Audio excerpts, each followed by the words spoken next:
Michael Jordan.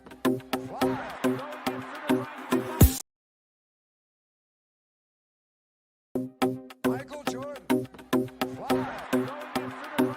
Sports cards is a lifestyle. Sports cards and we live now. Jeremy Lee in the building and every guest that you ever needed. Sports cards after hours keep the hobby heated. Updates, hobby talk like you never seen it. Sports cards live and none could ever beat it. Sports cards is a lifestyle. Sports cards and we live now. Welcome to another episode of Sports Cards Live with your host, Jeremy Lee.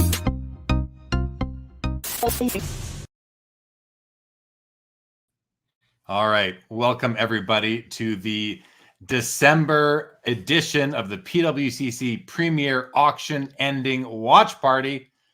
Today is December the 21st, 2023. My name is Jeremy Lee. We have a great show on tap tonight.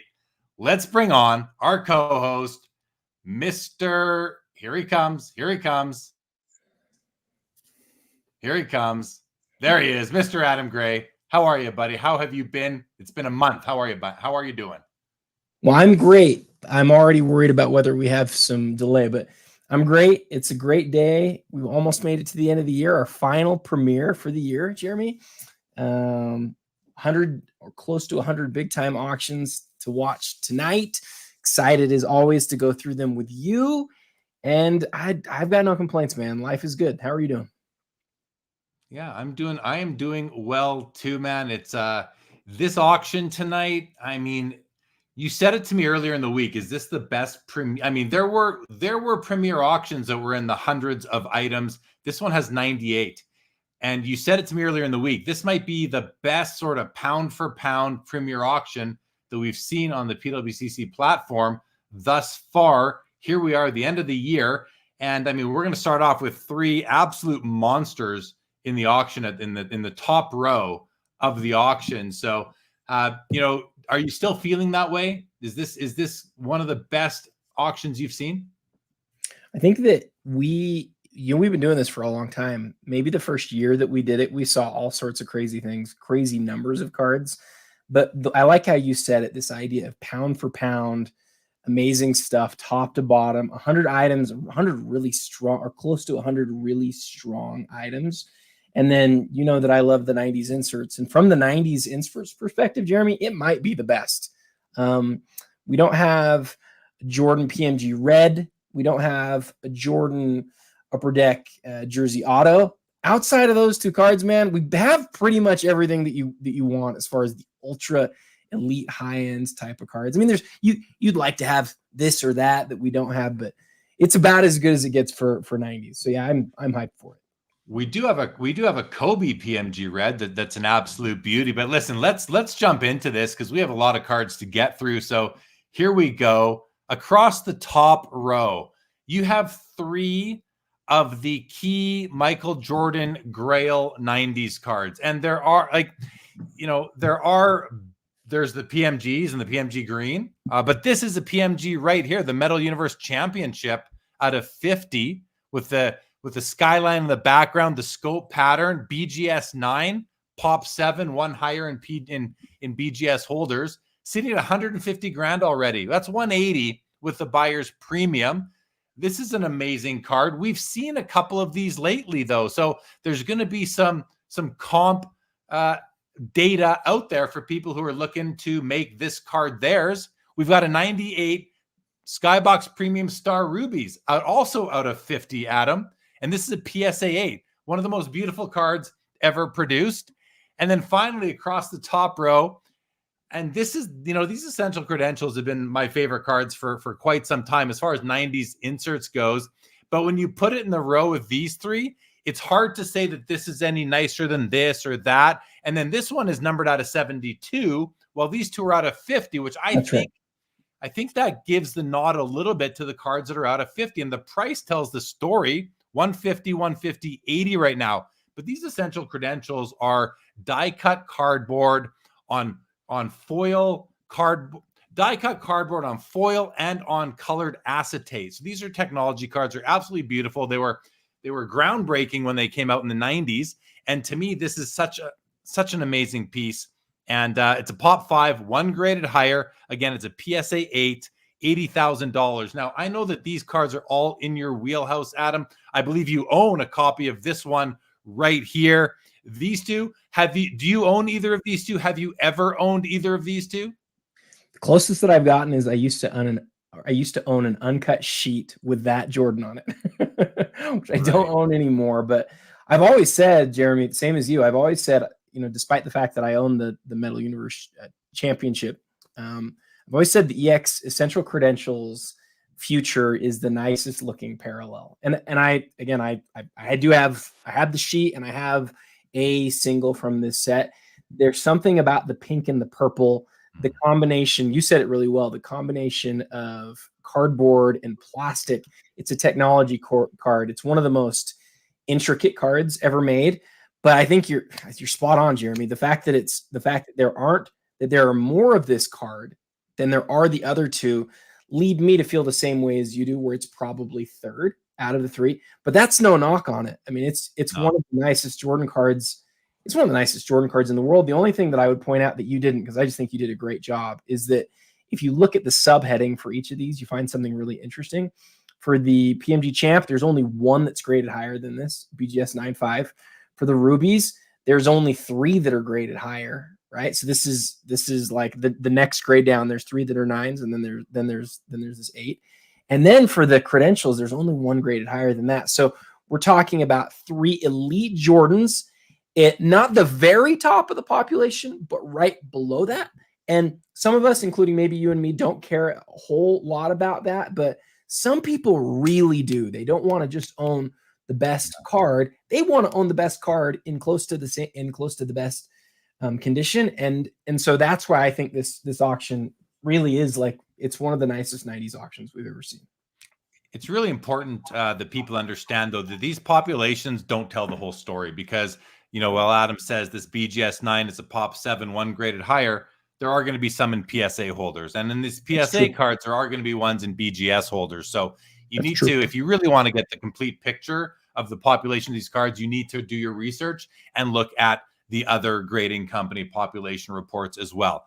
Let's keep on rolling. We have what is an absolutely stunning 84-star Michael Jordan number 101 rookie card, BGS 9, very strong grade for the card. Off center a bit, the way you want it, sitting at $80,000. We have a Connor McDavid 2015 Cup Rookie Patch Auto Gold, numbered out of 12 on card auto, nice 3-color patch. This is in the NBA Authentic top loader. It's not graded, but it is authenticated by NBA. And then we have a Steph Curry National Treasures RPA sitting at $65,000, BGS 9, with a pretty nice patch right there. Looks like about 5 breaks, lots of stitching, a really nice card right there as well. Adam, anything you'd like to say about the Curry or the Michael Jordan? Can I say something about the McDavid? Actually, I forgot we were going to talk about the McDavid. Talk about the McDavid. So it's unusual that we would get to this point and I would be jumping to the hockey card. Let's just call that what it is. But the fact that this isn't a card that I think we've ever covered. And maybe parallel version. We've maybe seen some out of 99, which is a great card too. But this card is for those people who don't know hockey, and that would include me, by the way. I know I don't know hockey, but the best product out of hockey year after year is called the Cup, and the Cup is based after, or is similar. The Cup is hockey's version of Exquisite. So Exquisite. Let me just jump in quick. The Cup was modeled after Exquisite when Carvin Chung designed Exquisite, and then he was going to do a similar product for hockey. This was going to be called, it could have been called Exquisite, but they decided to call it something different. He's explained the reason why. I don't remember the exact details. I think the NHL wanted something unique perhaps, and they went with the Cup, being that is what every player and team strives to win, and that's what every collector and hobbyist should strive to own. And so it is called the Cup. And this is the gold parallel version out of 12 to the silver 99, which is the true RPA. But Adam, I think you were really interested in, why is this not graded? That was sort of a before I get there, so you've got the cup and you've got Exquisite. They're different names, but they have some of the same inserts and some of the same points that are really important, I think, to cover here. And so you said you glossed over it real quick by saying there are 12 of these. This is the RPA that's gold to 12. Like, that's a huge deal. The fact that the LeBron out of 23 sells for several multiples compared to the one out of 99, you can apply that same logic here. But Jeremy, 12 to 23 is a huge deal. And that's why we never see a card like this. When a player's jersey number is really low like this, and they're the biggest player in the game, it's like the highest parallel of their rookie card, of their best rookie card, except for like the like in basketball, the logo man 1/1. So that's why we don't see a card like this very often.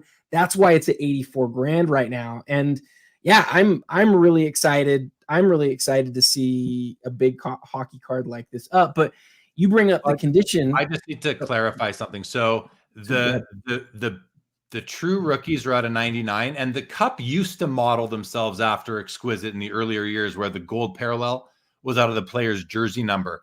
I don't know what year. It might have been this year, 2015, where they just made all the gold parallels out of 12. He actually wears number 97. Thank you. So this is actually a standardized format set that they have now. And all the rookies this year, gold parallels, were out of 12. But that said, let's just touch on the fact that, and the other thing, Adam, is that in hockey, it's a bit different. These don't sell for as much as the ones out of 99. The hockey collectors, for now, and this could change, this could flip in time, but for now, the one out of 99 will sell for more than the one out of 12. Believe it or not, logically, you wonder why. Is it because the silver one has the RC designation attached to it, but the one out of the gold one is more of a rookie year? To me, I'll tell you, to me, this is as good of a rookie card as the one out of 99 for me as a collector. So it's a bit different in hockey for whatever reason, and maybe eventually the hockey community will flip on and say, you know what, we don't care that it doesn't have the RC designation, according to, say, the old Beckett rules, but it is rarer. It's almost like 8 times as rare. It is 8 times as rare. Shouldn't that be a sell for a premium? I don't know if or when we'll get there. So let me ask you this then. Would it actually be worth more than this if it was out of the 99? It would sell for higher than this number? I believe so. So. Okay. And thank you for teaching me, because I was way off. In basketball, that's how it always was, but I can see right on his sleeve that's not his jersey number, and I've shown myself off as not as a hockey guy. So I'm humbled. Thanks for teaching me. Yeah. Okay. And then the last point on this card is that it's a big card that isn't graded, but it is authenticated. And do you have any thoughts on, like, Adam, do you have any? I don't have anything to add to that, except that on this card, we can drill in, and maybe we should actually do this. We should drill into it, because it is not, hold on one second. It is not graded yet. The MBA authentication system does offer a bit of a heat map to show where the issues would be. And I looked at this earlier, Adam. So you can see on the front of the card, it's showing some wear, let's say, on the top left corner, the bottom left, the bottom right, and on the back, on the top left and the bottom right. Now, I did go into this card and look at it, and I didn't see anything that really bothered me too much. I think they're just, being very conservative and cautious, because when I say I went into this card and looked at it, if we go to the front of the card, I'm not even seeing an image here that is going to look, where is, oh, here, this one right here, of course. So if we just kind of zoom in on here, you're going to see, okay, a little bit of white right there, but it's not that bad. As we scroll down to the 2 bottom corners, you can't really tell on the white border what's going on in terms of any wear. It's much easier to see up here on the top left that there's a little bit of white, but that's pretty minor in my opinion. If we look at the back of the card, where it showed up on the top left corner, which again, I'm not seeing anything too offensive over there. And the bottom right, not seeing anything offensive there. So I don't know why this card isn't graded. Only the consigner would probably know at this point. But in any event, great card, and it's going to make somebody quite happy tonight. Next row, we have another Michael Jordan Star 101 rookie card from 1984. This is a PSA 8 at $55,000. We have a Brock Purdy National Treasures NFL logo patch, 1 of 1 at $44,000. He's having a MVP type season right now.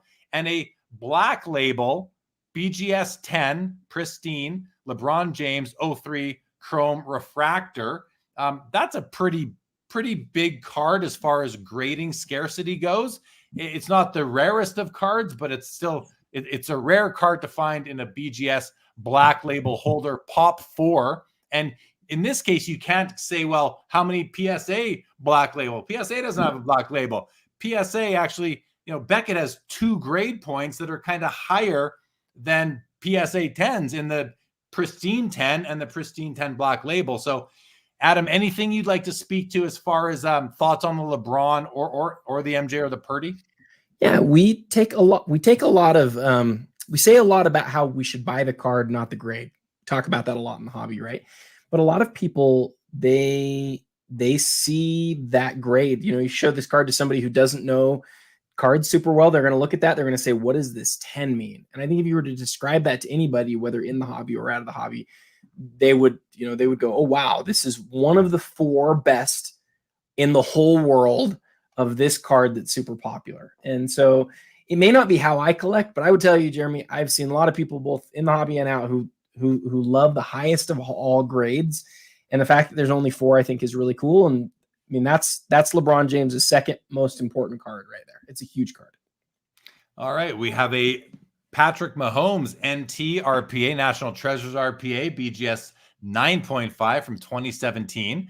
We have a wonderful Walter Payton PSA 10 rookie card from 76 Tops. It's a card that, if you're seriously looking to purchase a card like this tonight, you need to obviously be logged into the PWCC Marketplace. You need to go into this card and give it a really nice inspection. Make sure that it's the copy for you. $40,000 right now. And then finally, a really nice Sidney Crosby 2005 The Cup rookie patch auto, on-card auto, game used memorabilia piece, nice 3-color, $36,000. And the one thing I'll point out is that we were talking about the regular rookie and then the gold parallel, what they're numbered to. In Sidney Crosby's case, the silver here is out of 99 and his gold is out of 87.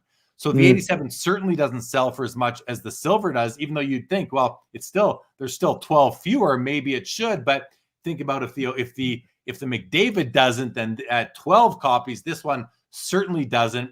But boy, oh boy, what a beautiful card. What a great card. He is having an outstanding season. He's having one of the best seasons in hockey history for a player 36 years old or over. I think it's a top 4 on pace for a top 4 ever season like that. So this is a great card. And I'm really curious to see what this one ends up going for. Adam, any comments? I've got a question for you. It's our first Would You Rather of the night. Would you rather, if you got to just pick one or the other for your collection, this or the McDavid?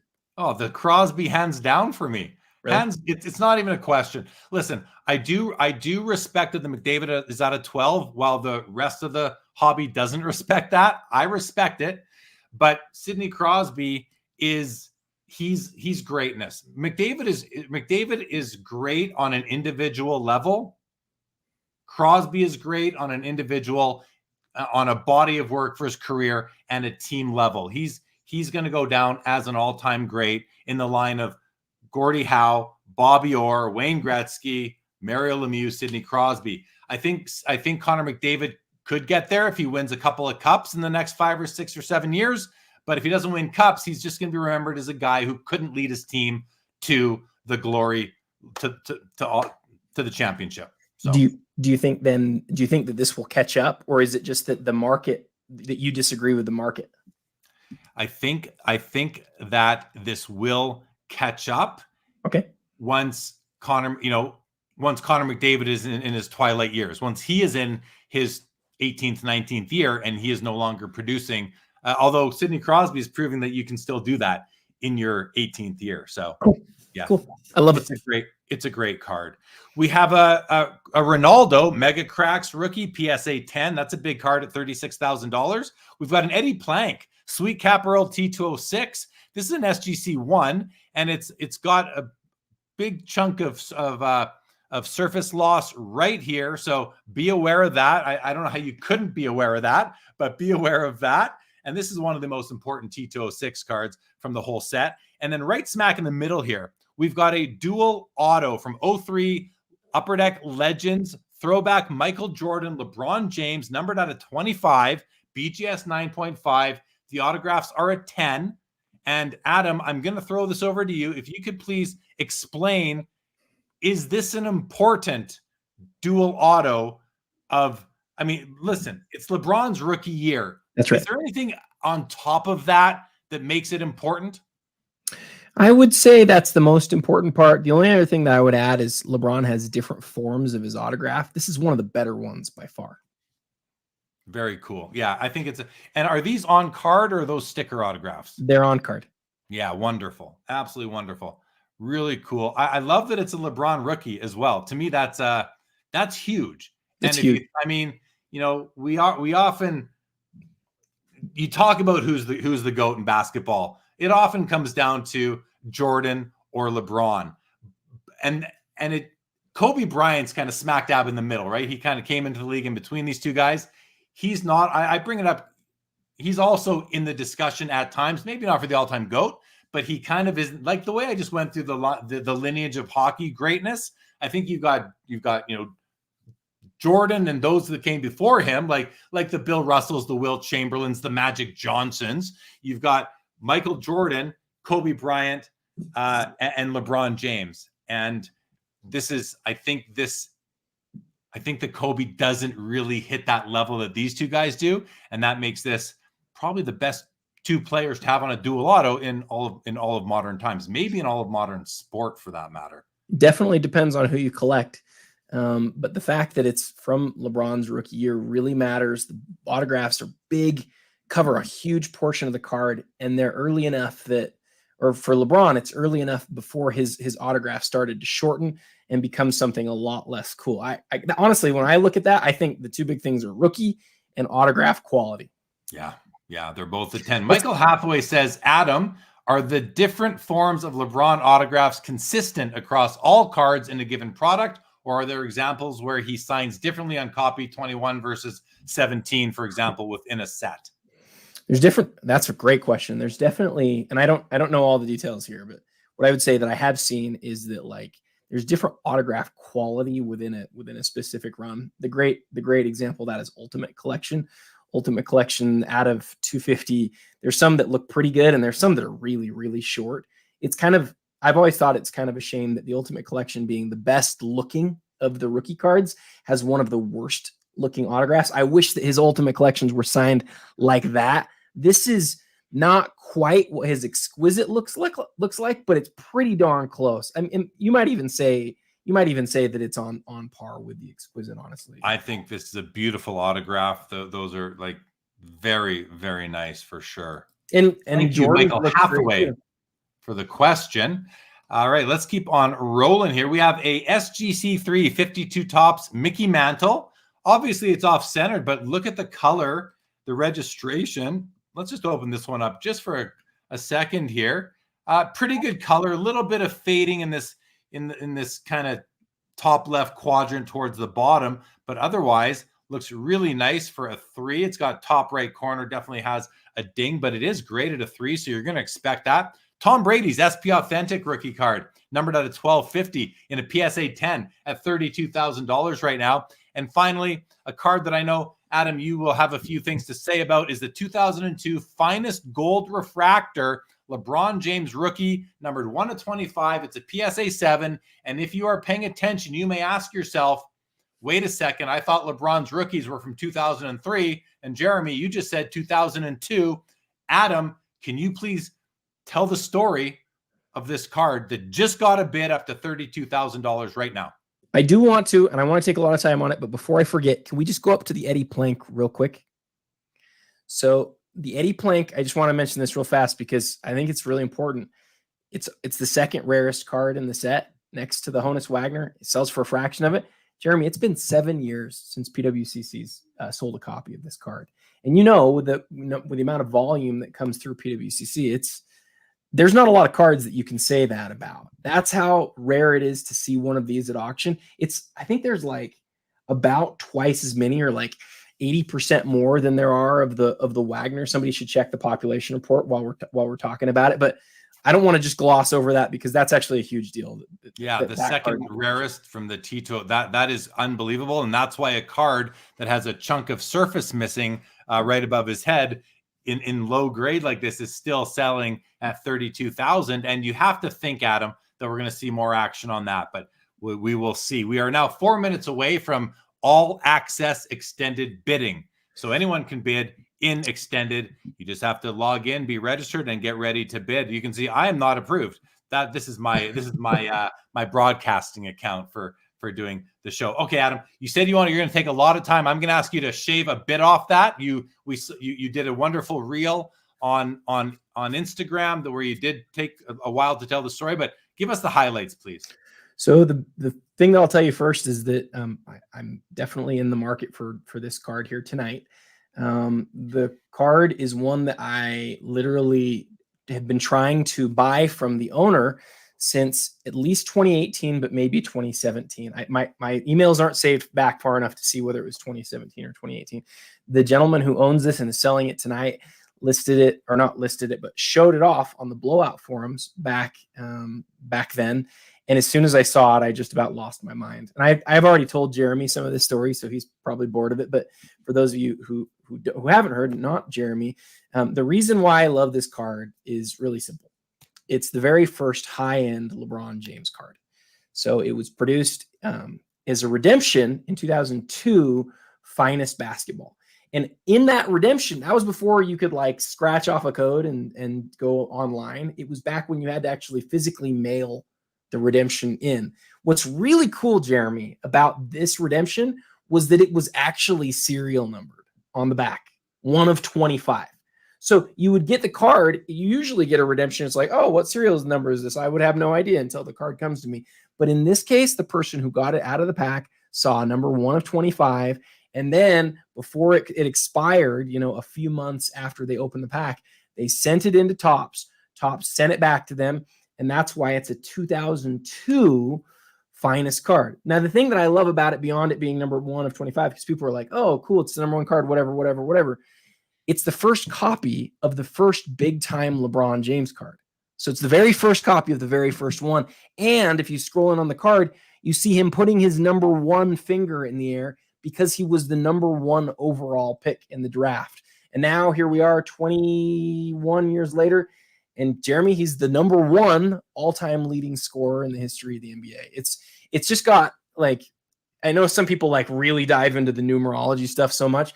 The story here is not hard. It's the very first of the very first of the very first of the very first. And it's great with that awesome, terrible white suit and the gold up above. It's a perfect card. I love that it's a 7 because it gives me a chance at it. If it was, a 9 or something, like, I would have no chance at it. But we'll see what happens with it tonight. I'm definitely still in the market for it at this point. So, all right, well, we'll see what happens. Good luck to you on it. It's a cool story, and it is a beautiful card. I don't care that he's wearing that white suit. I think it's a beautiful card. We've got a Pokemon card. We've got a 1933 Gaudy Babe Ruth SGC6. This is the full batting pose. It's an absolutely stunning card. It's got exceptional eye appeal in accordance with PWCC, putting it in the top 15% of the population at 32,000. And this card, I got to open it up really quick because it looks absolutely beautiful. Corners and edges look just amazing. I don't know why it's only a 6. I just don't know why. We'd have to look at the back. I'll let everybody in the audience do that for themselves. But what a great looking copy. Unbelievable. And then we've got a 97 Metal Universe Precious Metal Gems Kobe Bryant Authentic Altered, sitting at $29,500. And Adam, anything you like, why is this card at 20, despite the altered state of the card as determined by PSA? why does this card in altered condition still command $35,000, 35 to 40, let's say? Well, if it wasn't altered, it would be a lot more. And so if you want a copy, this puts it more into not normal people, but more like a mainstream. It makes it possible for some people to get it that who wouldn't be able to get it otherwise. If this was graded even like a 5 or a 6, it's just so much more money. I mean, it's like 2 to 3 times this amount. All right, we have a Jordan sticker rookie, PSA 10, above average eye appeal, a PSA 8 Hank Aaron 54 tops rookie, and this one I'm just going to open it up because I'm just noticing that it is off center, left to right, as you can see, but that color is popping. The registration is bang on. The edges and the corners they look really nice. Well, I want to zoom in on the bottom right here. A bit of an edge issue right down here on the bottom right. And I think it does come down to the corner, but the bottom left is great. The left edge, it's rough, but it's beautiful. Top corners are great. Top edge with that orange border it's perfect. It is absolutely gorgeous. Great picture, great image, great color, really nice copy. And a 2003 SP Authentic LeBron James. This is the SP Limited Gold autograph rookie, PSA 10, numbered out of only 50, population 10, 27,500. Adam, I understand that, that this finest gold refractor out of 50, out of 25 here is kind of, which just got a bid up to 36, is kind of, a really important card. How does this card here, in your mind, rank compared to the one that we were talking about a couple minutes ago? Gosh, that's a good question, Jeremy. I was thinking about this earlier today, actually. It's not first. It's one of the few on-card true rookie autographs of LeBron. It's, I've told you this before, the limited version of this card is so much nicer than the regular version. I mean, it's so much nicer. Like that holo foil, I've seen this card in hand several times. It doesn't just kind of add to the card. It makes it like a whole new card to me. It's beautiful. I still wish the autograph wasn't as shortened as it is. That's the only thing that I can really pick at on this card, though. And the fact that there's only 10 of these, like, I wouldn't be shocked to see this card sell for more than the gold.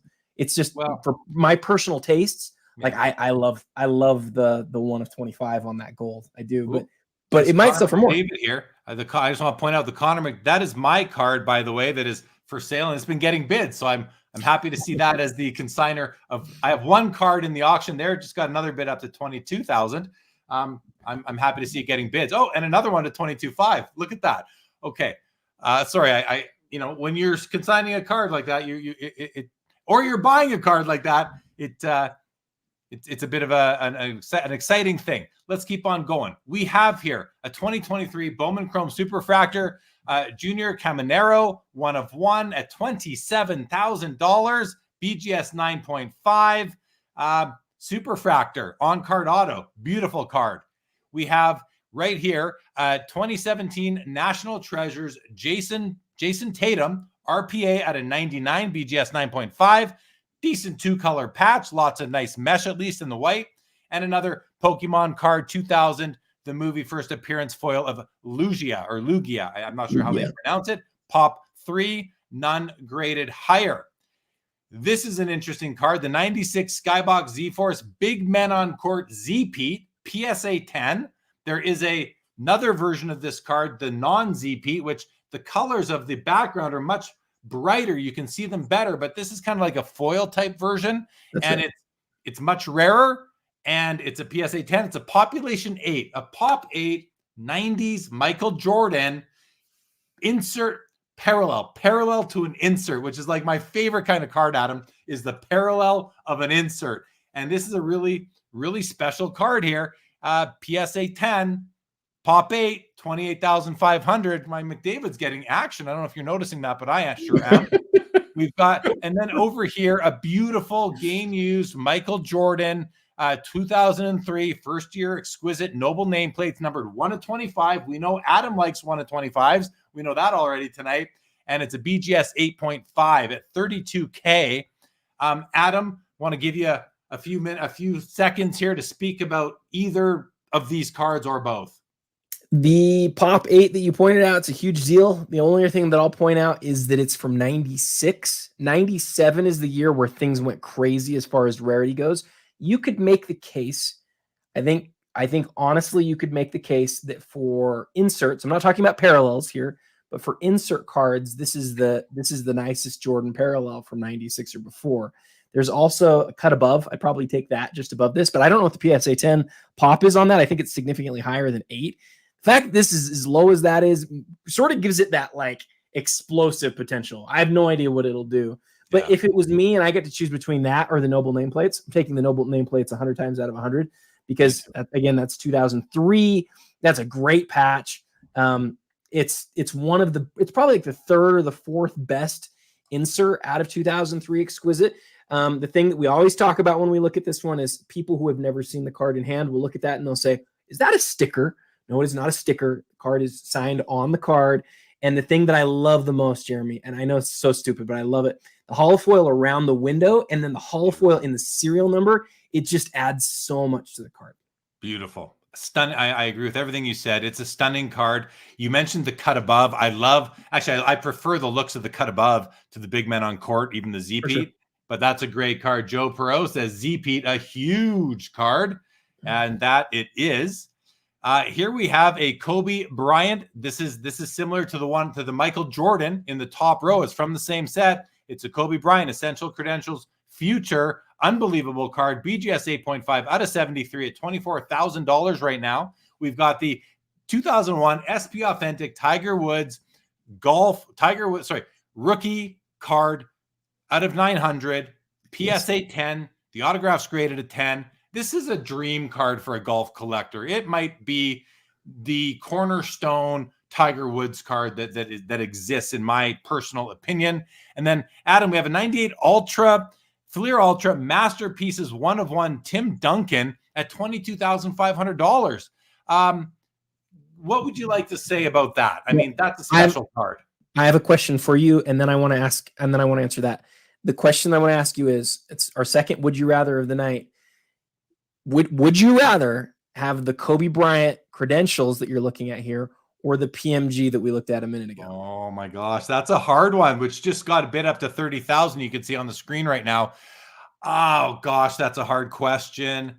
I think I'm going to go, you know what? I don't love this image of Kobe. I love this image of Kobe. I think this is such a, he's dishing off the pass. I think I'm going to go with the PMG. I don't care that it's authentic altered. I just don't care about the grade. I am starting to care less and less about grades on many cards, like the rarest of the rare. So, I think I'm going to go with the PMG in this case. Which would you rather, Adam? Do you want to guess which one I would rather have? PMG. You're right, and it's exactly what you said. That image of Kobe on the PMG, like that is one of the best images ever on a card. And I don't know why, but like the look away, the sort of no look pass.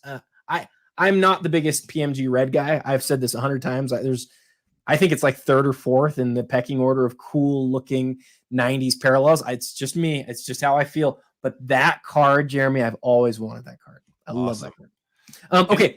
Anything you want to say about the Duncan? Yeah, the Duncan, the sort of like best thing I can tell you about the Duncan is if you were to sit down and make a list of the best Tim Duncan cards, just like start from the top, this is pretty close to the top.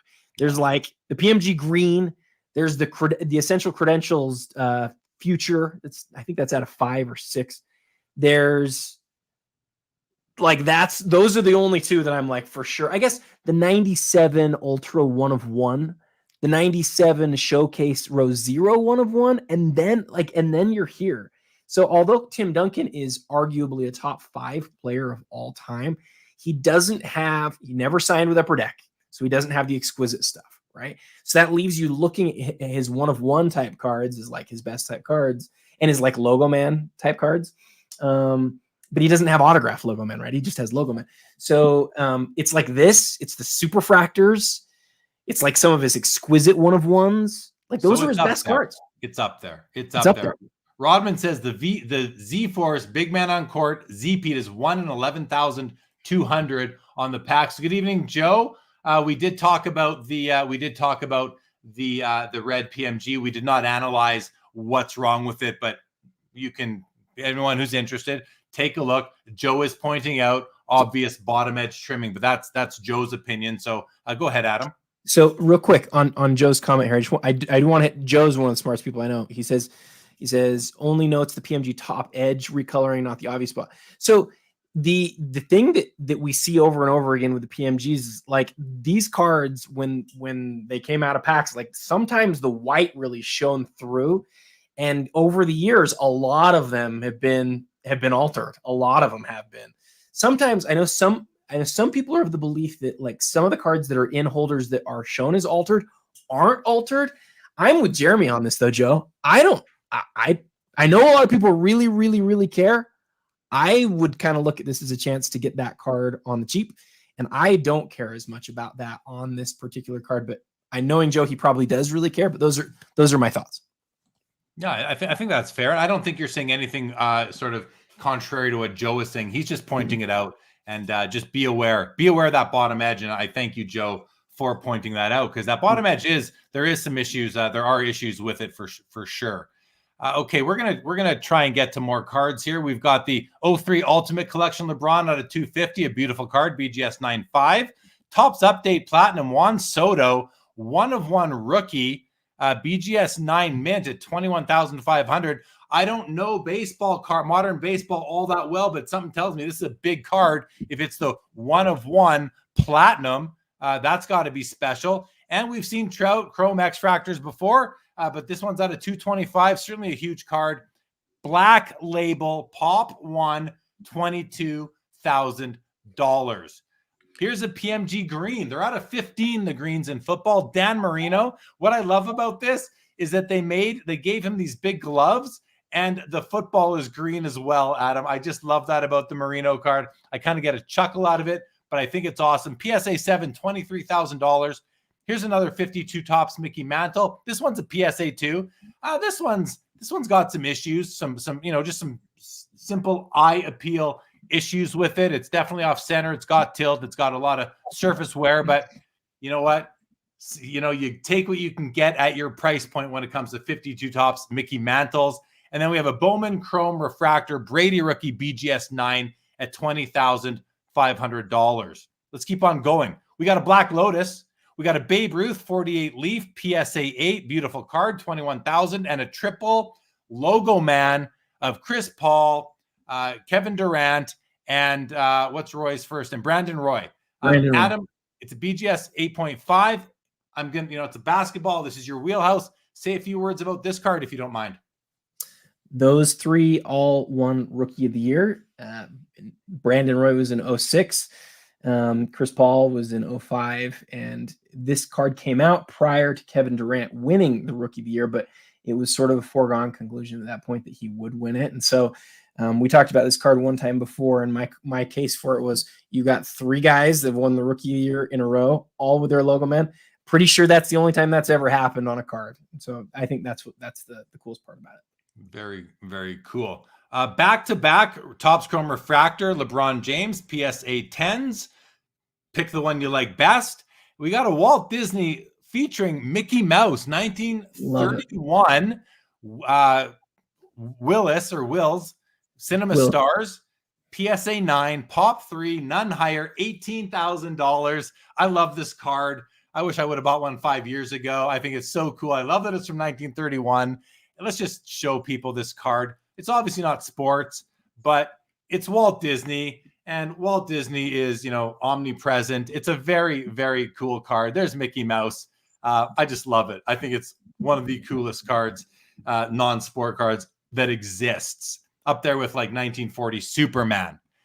We've got a Luka Donruss Optic PSA 10 autograph gold, numbered out of 10, Pop 1, $20,000. I'm a fan of Optic over Prism, Adam, so I love this card. We got the LeBron James Red Refractor 2008, the Choctaws card. This is an iconic card. It didn't make the PWCC Top 100, but it came close, as Adam informed me earlier this week. It's a BGS 9, Pop 2. It's interesting. It's a Pop 2, just 3 graded higher, but that makes 5. Oh, sorry, Pop 1, no, it is. Sorry, it's a Pop. You're right. Pop 2, 3 graded higher, 2 + 3 = 5. That's the print run. So there might have been a couple of resubs in there. We don't know for sure. Adam, take a minute and talk about this, how special this card is in your opinion. I feel like you've just covered so many awesome cards I want to talk about. Can we just go up just a little bit and talk about the Disney card? You got to go fast. We got a lot to get to in the next 15 minutes still. Okay, we got to go fast. Well, just on the Disney, he was 30 when that card came out. Amazing. That's so cool, man. Like, and there's 3 of those, and 500 of them have been graded. I love that card. I think that's one of my favorite cards of the night. Okay, back to the LeBron. The LeBron, I told you, I think it came in at like 108 or 110 on the list. Other than the Superfractor, it's the best version. I think once upon a time this sold for really close to 6 figures if it didn't hit 6 figures. That's one tonight that if it doesn't get any more action, I will probably be bidding on. And then the card that's next to it. I just want to say quickly, you don't even see his face on this card. You see the underside of his chin. That's all you get. No face. Maybe there's a picture on the back. Okay, were you going to say something about Luka? I think the 08 Optic is one of the nicest Prism Chromium products ever made. I don't always love Optic, but 08 Optic is really, really nice. Beautiful. Beautiful. All right, we've got the Sherry McGee T206 Piedmont PSA 2. Looks like a stunning copy for a 2, actually. Walt Disney just got bid up to $21,000, by the way. We've got a 52 Topps Willie Mays SGC 6. Copy looks amazing. We have to open this up really quick. Yeah, look at that. The centering is unbelievable for the issue. The color is nice and bold. Corners and edges look good. Maybe there's something on the back. That's a gorgeous copy, you guys. That is an absolutely gorgeous copy of the card.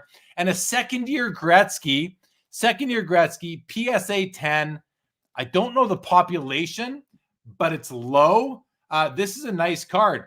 The center, it's not the centering is off. This is I would call this weak centering for a 10. And the way it's even got some counterclockwise tilt going on, but it's in that elusive PSA 10 holder. And I want to point out how I measure the grade. You can obviously look at the borders and decide for yourself, but I look at the angle between the corner up here. See this corner here of the card and this corner here of the green frame.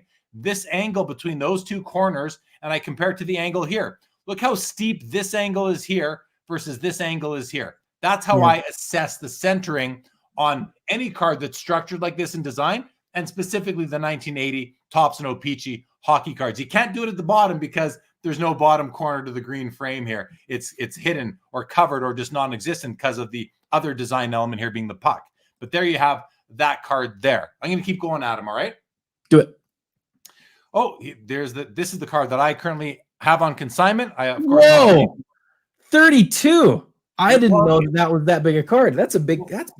It's a big, well, we'll talk about it right now. It's a 2015 Fleer Showcase, PMG blue, Precious Metal Gems blue, Connor McDavid, obviously, but it's the only PSA 10. It's out of 50. There's 50 copies produced. It's the only PSA 10.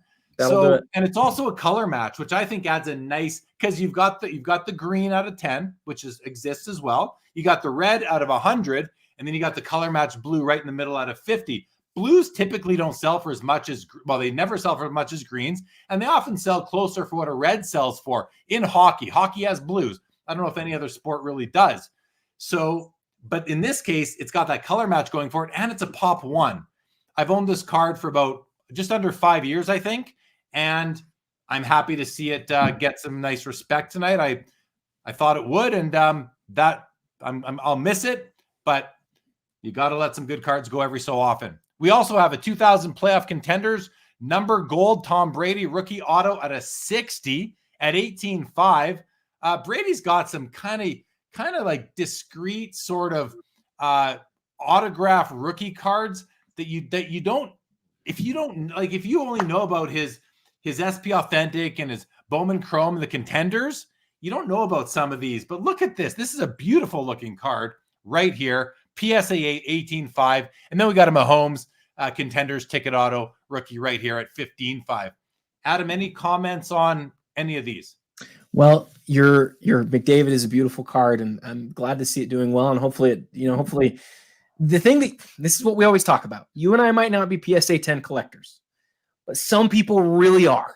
And every once in a while, you'll have a situation like this where there's a really key card that there's one of. And in those moments, you've got two guys, and and sometimes more than 2 guys, and you don't know what's going to happen. And we're kind of in that situation maybe with this card. Maybe we're not. I don't know. Maybe this is less than you thought it was going to go for. I'm not sure. But the Brady, let's talk about before you go on. I just want to say that there are some very serious McDavid collectors out there who want the best of the best. And this is, the best of the best would be if this was green. Let's face it. That would be the best of the best. But outside of, the Cup RPA and it's the best green, blue. What's that? It's the best blue. It's the best blue. And it's the best color match PMG that you can get for Connor McDavid. So I love the card. I'm gonna miss this card. If somebody's putting together the whole rainbow and they want the best of each one, this is the best one.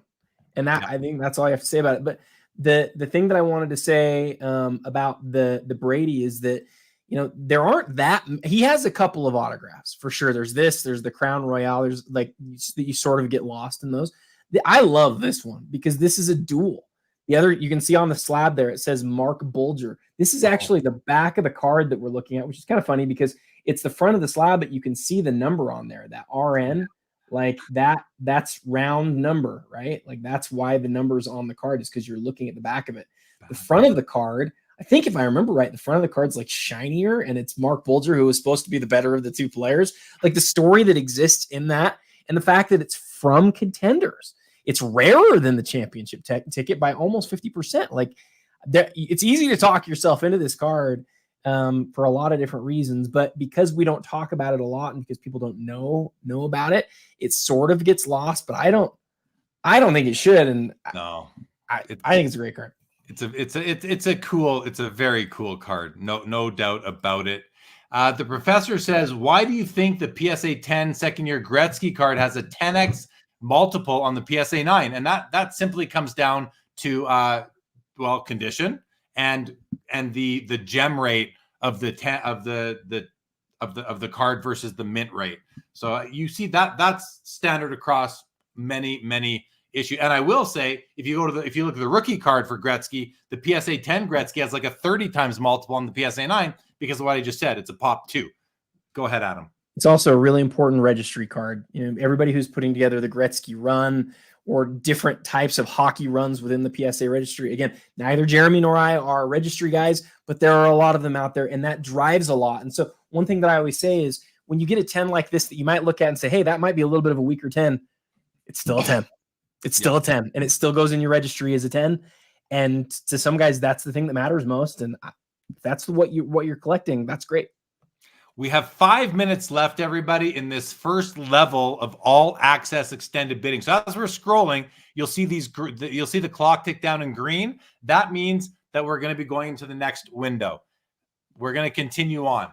We got a Paul Molitor, Alan Trammell, PSA 10, 78 tops rookie card, 17,500. I think you got. Are they both? I think they're both Hall of Famers. So this is important. An important set registry card. We got a Pokemon here, and we got a PSA 6 1951 Bowman Willie Mays. I got to open this up because this is one of my favorite cards in sports cards. And take a look. Centering is really nice. It's not perfect, obviously. It's a little bit to the left. It's a little bit low, but it does not have any of those what I find to be offensive print lines that come down through over here and sometimes right through here in this area. It also, the nameplate, you'll often see a fisheye or multiple fisheyes in the nameplate. You're seeing one little guy right here. That's pretty good, actually. That's not so bad. So this is a decent looking copy. Bit of surface wear, I think, in the bottom here. But overall, I don't disagree with the grade on this card. I think 6 is appropriate. Or corners and edges all look to be in what you expect out of a 6. I really like the copy. Yeah, it's going to make someone very, and look how clear and color, like the color of his whole profile, the face, the arms, the hands, the bat, the color is really, really strong. I love the copy. Keep it on go. A diamond card collector did say that he said awesome Brady card, but that copy has a rough auto. I'll actually say that, you know what? That's the way almost all Brady autos are when he signs in black. They all look like that on the Contenders as well. But not to say that it's a perfect auto. That's for sure. Joe Perot says, your Bowman Maze looks fairly close, Jay Lee, from the first break. I do have a Bowman Maze. Mine's a 4, and I think it looks very nice for what it is. Thank you, Joe. All right, guys. Continuing on, 2017 Topps Chrome UEFA Champions League, Kylian Mbappe, gold rookie out of 50, BGS 10, Pop 2, sitting at $16,500. Big soccer card right there, everybody. And then we have a huge wrestling card. This is the 1982 All-Stars Hulk Hogan, BGS 9.5, Pop 10, none higher. This is a very important card in the world of wrestling, and I've never owned one. I wish I did. Hulk Hogan's kind of the guy that I was of wrestling when I was watching wrestling in the 80s. It was Hulk Hogan for me, and Macho Man Randy Savage and that era. That was my era. And then we got a 51 Bowman Mickey Mantle rookie card, his one and only true rookie card, just like this Willie Mays is his one and only true rookie card. Not to diminish the importance of the 52 Topps cards of both of them. They are more iconic, but these are beautiful in their own right. This is a PSA 5 Mickey Mantle sitting at $15,000. Let's take a quick look at it. So right away, I noticed the registration is off. And what I'm talking about, for if you want to hone in on it, everybody, is first of all, above his ball cap, you can see the magenta plate coming above the ball cap there. And look at the bat. The bat is not in focus on both the top and the bottom of it.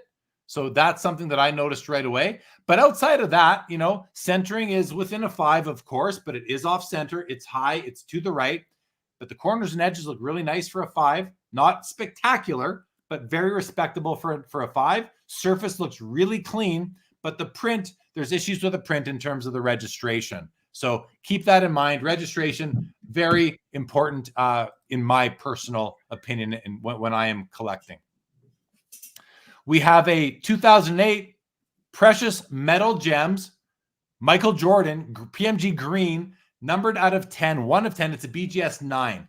Now, this is from 2008. It comes out 11 years after the original PMGs. It's got a weird kind of look to it. He's got this yellow glow around him. Looks a little Close Encounters of the Third Kind type of look to me. Not my favorite pose of him, but it still has that PMG brand equity going for it, Adam. And it's sitting at a fraction. It's at 14.5. If this was the original, this would be at over $2 million probably. Why are these so affordable compared to their older counterparts?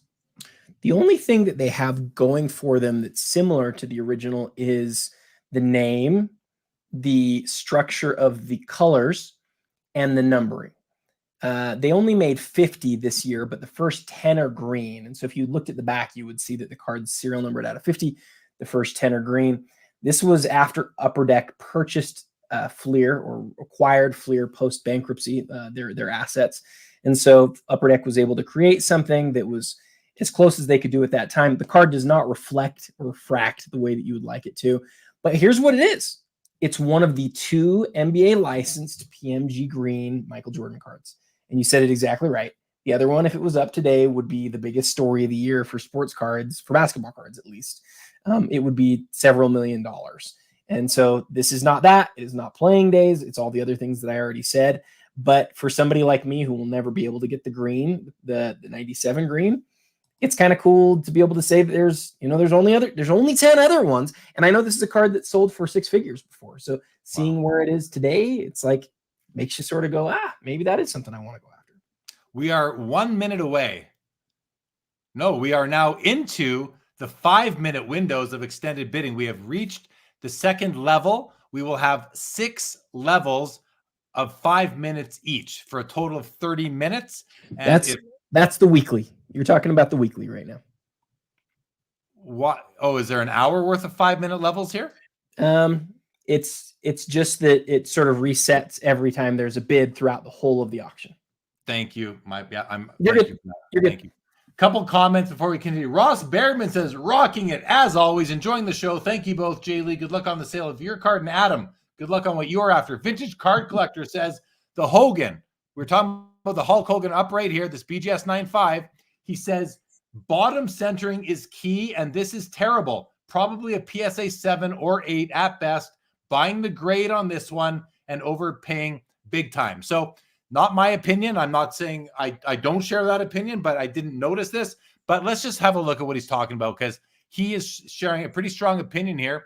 And the bottom centering, I don't know. I guess he's talking about the gap between the bottom of the card and the bottom of the name banner here, which is very small compared to the top. And if I was assessing the centering on this card, which Beckett has given a 9, I would be comparing the gap between the shortest point, which is right here, versus right here. Now, I don't know. Maybe this is the way they're supposed to be. I prefer if the image was placed higher on the cardboard canvas to give the effect of better top to bottom centering. Right to left is also off. It's not perfect.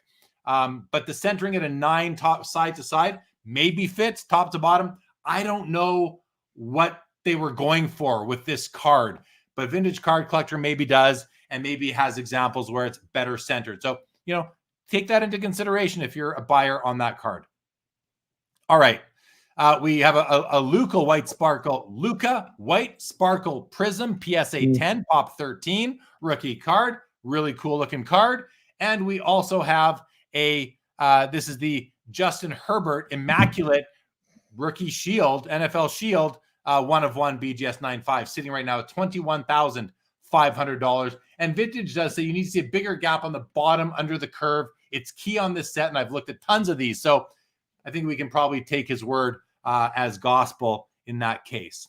All right, Adam, I noticed today that you put up a reel about the 1985 Topps Tiffany Mark McGuire. This is a PSA 10. It's at $12,500, but I'm going to come back to it in a moment because I want to address the SGC 4.5 1933 Gaudy Babe Ruth, an iconic card if there ever was one. This defines iconic cards in my opinion, and this is at $13,500. And then we have a Mike Trout Bowman Chrome Draft Prospect Blue Refractors auto at $15,000. It's out of 150. It's a BGS 9.5 with a 10 auto. Really nice card. There you have that. Adam, please speak to what were the highlights of your reel on this card today? Well, I got to dive into the history a little bit, which was fun for me. I remember my first memory of Tiffany cards was on Shop at Home, when they would jump on there and they would say, "Oh, Topps Tiffany is so rare." And at that point, I don't know that the word Tiffany had really really solidified in the hobby. These cards came out of sets that were called collector's edition sets. There's nothing on the box that says Tiffany. And on the inside, you got cards that looked identical to the regular base Topps cards, except for they had a little bit of extra gloss on the front that you can feel easier than you can see. And then the back, you can really tell from the back. That's not as true on traded cards. Like we'll see the Barry Bonds here in a little bit. That's not as true. The back is sort of less wood-like, less grainy on traded sets than they were in the regular set. But the thing that's just really the selling point is like it's almost like a parallel, Jeremy, because Mark McGuire's 85 Olympic card is one of the most recognizable 80s and after baseball cards in existence, right? It's a card that everybody knows. And even if you've been in the hobby for 5 years or 10 years, whatever, you know the card, but the card is also the 4th most graded baseball card of all time. 60,000 plus copies of the card have been graded. I mean, it's out there. You can buy a 7 for $12. This one though, the Tiffany is not easy to find. There's about 1,800 of them. And in a PSA 10, there's just 35. So like we talked about with your McDavid earlier, some people just want to own the key cards in the key grades. And on a card like this, it'll move maybe once or twice a year at this point. And so, if you're one of those people who needs the card, either because you're a McGuire collector, because you want to own the best one, or you've got it in the registry or whatever, it kind of checks all of those boxes. Right on. Okay. Let's continue on. Oh gosh, I love this card. I have a nice little Shaq collection. This card is too big for me, but it's a 98 Skybox Molten Metal Fusion Titanium out of 40. And the non-titanium version is out of 250, I believe, Adam, the silver. That's right. I used to own one of those. I so much prefer this gold version, this what they're calling titanium, to the silvers personally. And such a cool card. 11 grand, pop 8, 2 graded higher. It's a PSA 8. We have a Magic Johnson, Larry Bird rookie card with Dr. J in the middle, PSA 9. And my wife and I just last night started watching season 2 of Winning Time, I think it's called, right? And so, yeah, we watched the first 2 episodes. So I'm excited about this card again. And we have a Lamar Jackson 2018 National Treasures RPA out of 99. Adam, is there anything you'd like to add about this? And I know you might want to say that the serial number is die cut out. I have to steal your thunder on that. Anything else you'd like to say about this particular Shaq? Folks, that's a sign that Jeremy and I have been doing this show together for 2 years, because we kind of know what each other's going to say sometimes. Now, Jeremy's right. As far as cool Shaq Laker inserts, I'm not sure there's a better Shaq insert card. You would say that there's parallels that are probably more sought after, but it's out of 40. It's your what you like to call parallel of an insert. It's got those awesome laser cut profile. But I do love the serial number cut straight out of the card. I think that the fact that that's the only set that ever did it, Jeremy, like that to me is one of those things that stands out as really unique. You can say, oh, this card has this or that card has that. I think there's only one set that ever cut the serial number out of the card, I think. Yeah. And that's this one. It's awesome. Joe says, Jeremy and Adam, if you were to each aiming to buy one card from this PWCC auction tonight, which one would it be? I mean, we could obviously both scroll all the way back to the top and say, oh, I want one of these top 3 cards, or, but as we kind of scroll through, right now, Joe and Adam, my pick is that Shaquille that we were just talking about. I'm not worried about the amount. Like, sure, I'd love a Crosby RPA, but it's not something that I'm looking to add to my collection right now. The Shaq, I could look. Adam, I'm guessing you're going to say this card here. Well, I already own the PMG Jordan, right? So it's probably my best card. So I can't discount the thing that's my best card. But as far as given what my collection is right now, it's absolutely the LeBron. I've been trying to get it for 4 or 5 years. And now it just keeps getting bid up. I keep trying at it, but I keep looking back and it's way higher than it was the time before, which tells me there's not just one person ahead of me right now. There's 2 people ahead of me, which I'm doing some serious thinking over here, but we'll figure it out. The Walt Disney's at $24K right now. And it was pointed out earlier in the show that one recently sold for $40. So one of those 3 recently sold for $40. We'll see what this one ends up doing at $24 right now. The Gretzky's at $19, the Mays at $21.5. McDavid is stalled out at $32 after a rash of bids came through. And okay, so where do we leave off? Right there. And yeah, so for me, Joe, I would be this Shaquille O'Neal right here. That's the one that I would be going for. Okay. Batman, PSA 9, Pop 13 at $23,500. I love this card. I own a PSA 6. I think it's a PWCC IPL copy. I love it, Adam.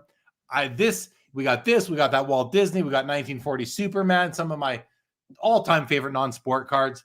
This is a beautiful card. Congrats to the eventual owner tonight. And you want to jump in? I had a friend, a coworker a couple of years ago when I was still, not working at home, but working in an office, who wanted to bring in his collection. And he had all these old, non-sports sets. He had the Batman set and he had the Batman card. But as you know, the Batman card is card number 1 in the set.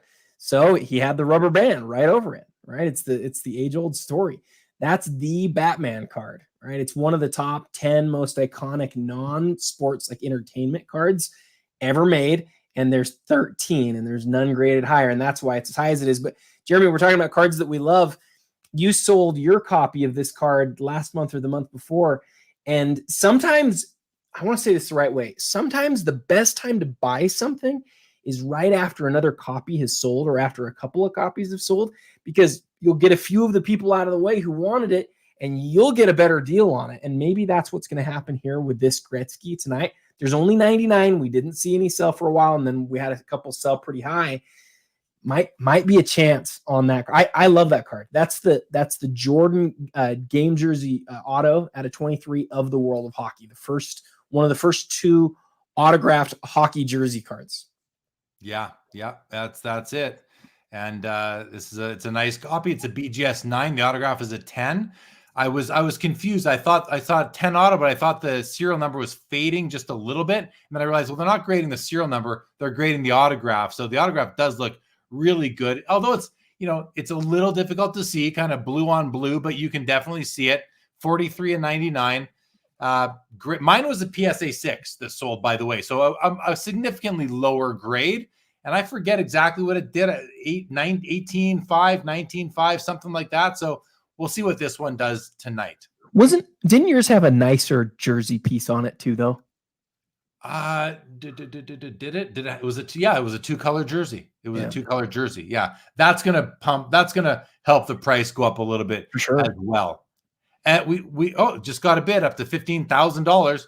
PSA 9 Michael Jordan rookie card at $11,000. Joe says, as my favorite insert ever, your answer warmed my heart. Happy to hear that, Joe. David Owens is also collecting Shaq. I know that. David, nice to see you in the chat tonight. Adam? I should say, Joe and I met at the first national that I got to go to, and he had like 5 or 6 of the golds, and I had the Jordan. I've got the Jordan. And we just like sort of sat there and looked at those cards. I'll never forget that. He does love that set. I love that set. It's not at that point, it might have been a little bit of a niche following, but it's not a niche following anymore. That's one of the most popular insert sets of the 90s. All right, let's keep on rolling. Here is a Steph Curry replay RPA out of 5. So 2015, it's like a tribute sort of card, Adam. I've never seen this before. I don't know what this is. I got more questions about this card, this auction, than I did any other card. So, and I know the set really well. So let me tell you about it. Back in 2009, when Panini made National Treasures, and as they usually do, they held some cards back for, if they needed to do replacements, if there was any sort of damage or whatever. And so they kept some cards back. And I think at some point, Panini looked around their warehouse and went, holy crap, we've got a ton of stuff here that we got to get rid of. So they came up with this idea to create a product, called it Panini Replay, put it out in 2015. They actually had Kobe Bryant sign some cards for the set too. So I think Kobe's got like half a dozen cards where he signed, and like cards that weren't originally supposed to be signed. But this card, this Steph, was signed back when all of the other Stephs were signed, right? Back in 2009. And then it was held without a serial number. You can see that big, ugly, pardon me, but it's true. The big, ugly 5 out of 5 that's on there. That's not usually on the card. It's usually a serial number on the back. And I think the other thing that you'll find if you look at this, and I can't guarantee this, but I think that there's a chance that on the card they've also stamped it Panini Replay. I know that they did that with it's not with color, but with an emboss. You'd have to have it in person to see it. I know they did that on the Kobe autographs, that they had him sign specifically for it. But regardless, some people want to refer to this as a buyback. It's not a buyback.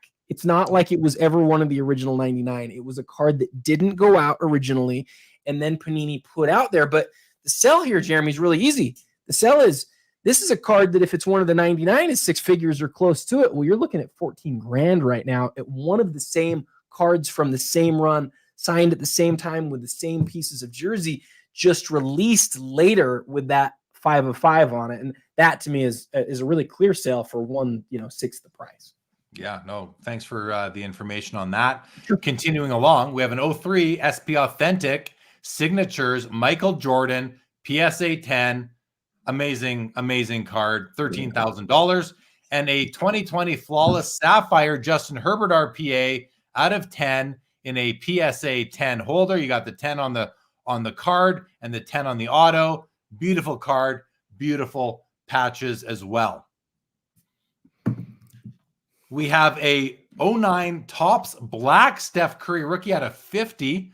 Adam, I don't know that I've seen this before. Pop 1, 8 graded higher. It's a 7. Your thoughts on this card, Adam?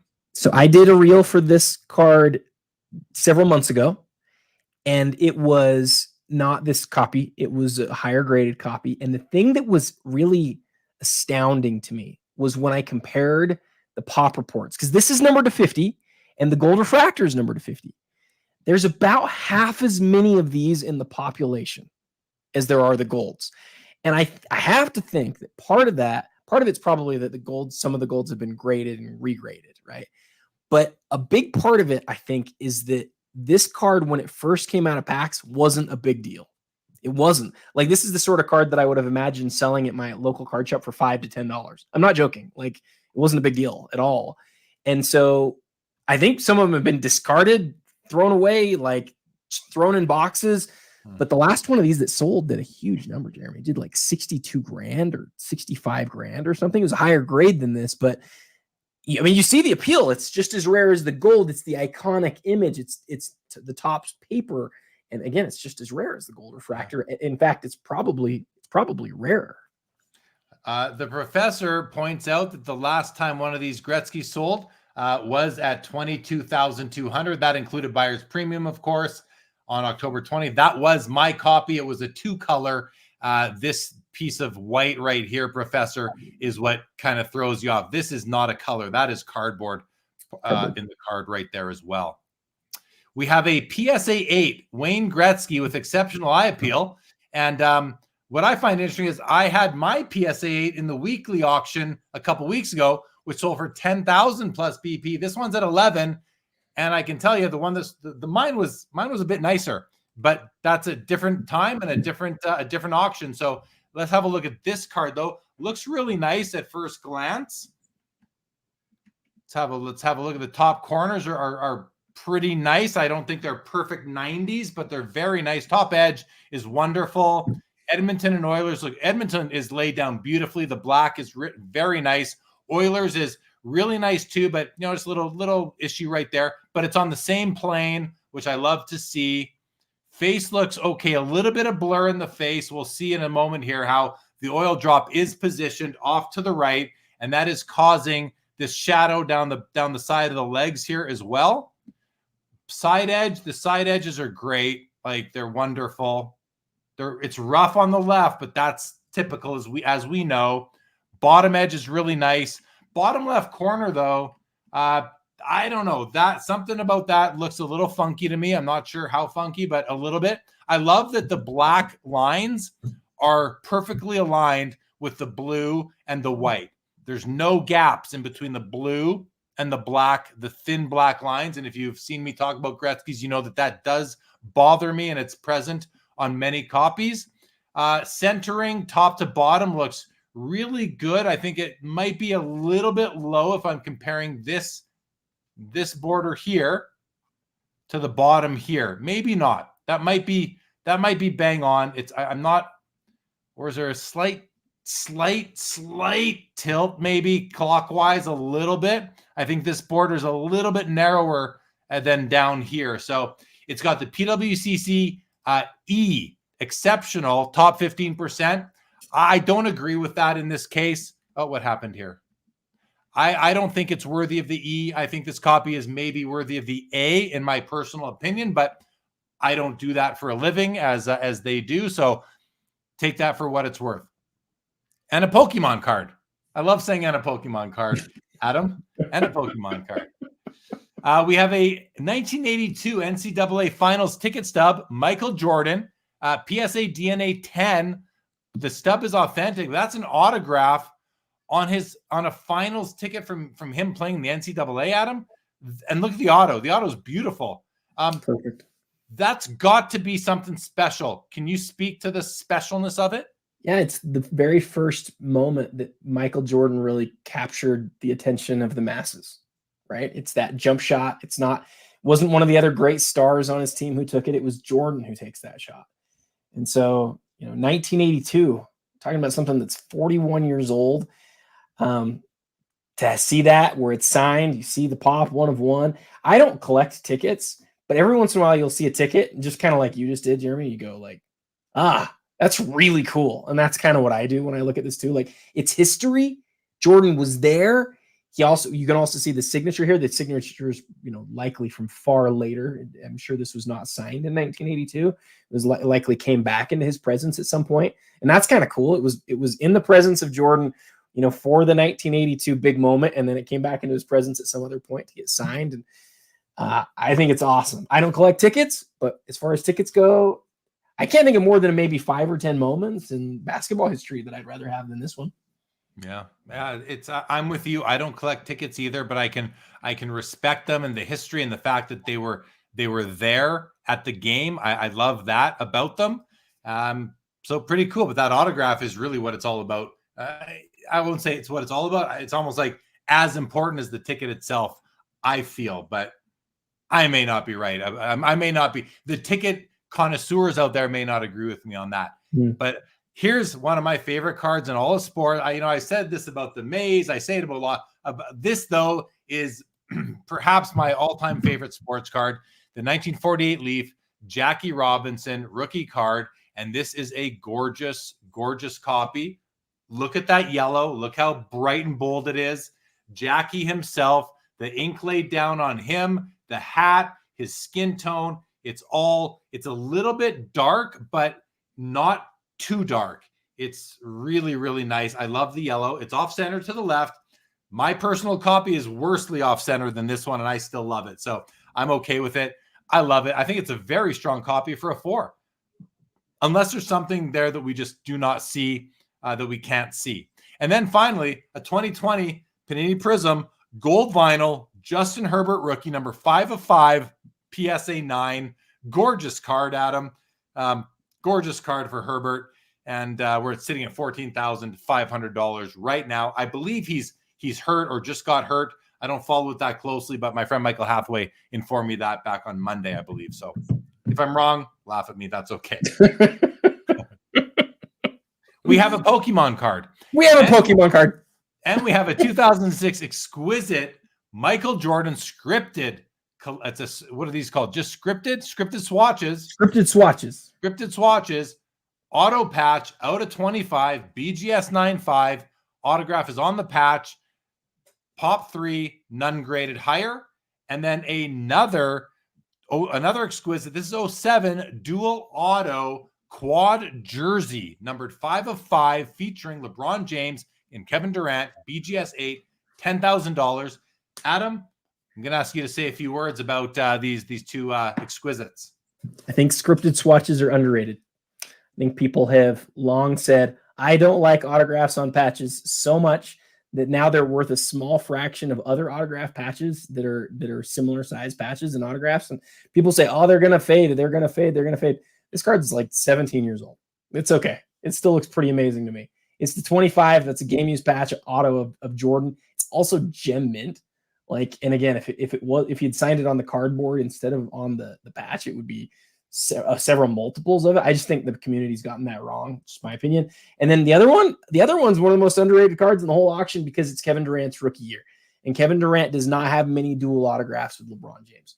So you're talking about a dual autograph from Exquisite, numbered to 5, where he's still in the Sonics uniform. So to me, I look at this card, Jeremy, and I say that's a Durant card. I don't think of that being a LeBron card the same way, because it's a really key Durant card, because having LeBron with Durant really upgrades Durant, right? But having said that, these two guys could end up being the 2 leading scorers in the history of the NBA. So maybe I should just think about it in that way. I don't know. Yeah. It's graded an 8. The edges are a 7. I believe it's got to do with this little chip up over here. The corners are an 8. We also have a bit of a chip up here, a bit of white showing there just to point those out. But the autographs are both looking very nice still to this time. Want to say a quick hello to Justin Bode and a Pokemon card. And Vintage Card Collector, are you surprised the Jordan PMG and Star Rubies haven't had a single bid in several days? I'm not particularly surprised, but I would say the same thing if they had bids. If you said that they have bids in the last couple of days, are you surprised? I'd say I'm not particularly surprised. What about you, Adam? Do you have any thoughts on that comment? And I'll just take a moment, kind of mark my spot. We'll scroll all the way to the top. And we are talking about these two cards right here, both sitting at 150. Well, whereas the Essential Credentials has been bid up tonight from $80,000 to $90,000. But Adam, are you surprised? We just saw an 8.5 sell for $240. So a 9 selling for $180 would be a big deal. It would be a big deal. That would be a significant hit. I would be very surprised if it doesn't get more bids. But having said that, this is a very strange world of cards that sell for a ton of money that don't get listed very often. And so if one just sold for $240, I'll go back to what I said earlier.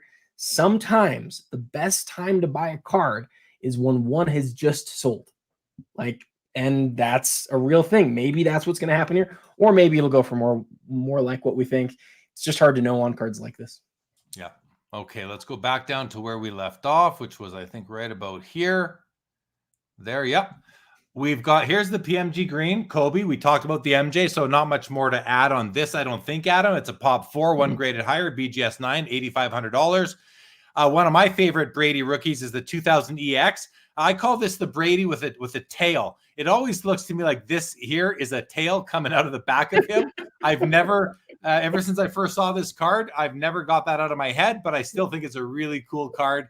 And it's a PSA 10. It's at $9,750. And a Joe Burrow 2020 National Treasures red rookie NFL Shield patch 101 auto sitting at $11,500 with the 10 auto as well. Can I answer David Owen's question?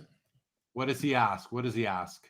Oh, Adam, pick one, 98 rubies or the PMG champ or the molten metal fusion titanium.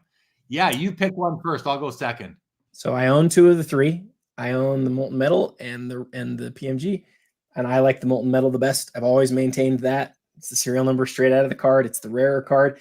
It was not made technically during a playing days year because he did not play in 98, 99. That's the one thing it has going against it, but it moves a lot less frequently, and I think it's one of the coolest cards ever made. But having said that, everybody I know goes with 97. The way that it shines, the 97 PMG, because the way that it shines, the scope pattern, I would go with the fusion, but by a hair, like by a hair. The PMG is incredible, and then the rubies, the pose on the rubies, and the design, the background.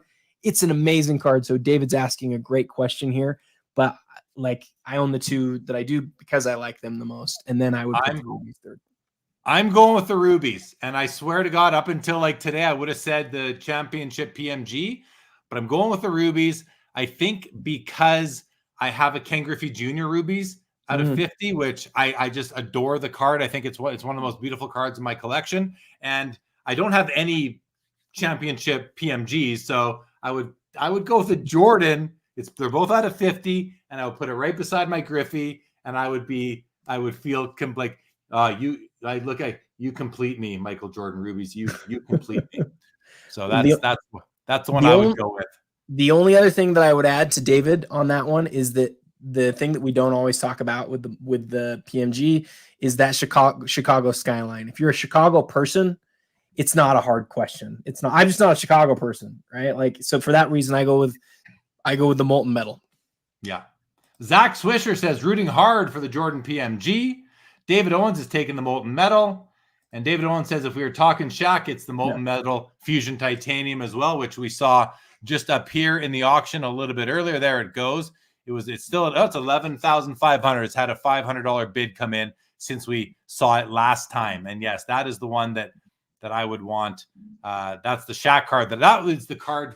You know, I'm not going to say I would, if I could buy any card, if I could go for any card tonight, I'd go for the rubies. It's $180K USD. I'm a Canadian. That's like $250 for me. I'd go with the Shaq molten metal and just have the rest of the money in my pocket for now. We have a Magic the Gathering Mox Sapphire Alpha. We have the Gary Carter 1975 Topps rookie card, PSA 10, $9,250. Awesome card. I do like the 76 though as well, where you get his first solo appearance, and a 2013 Immaculate Premium Gold Giannis Antetokounmpo rookie patch auto out of 10, BGS 9, sick patch, nice auto, $9,250.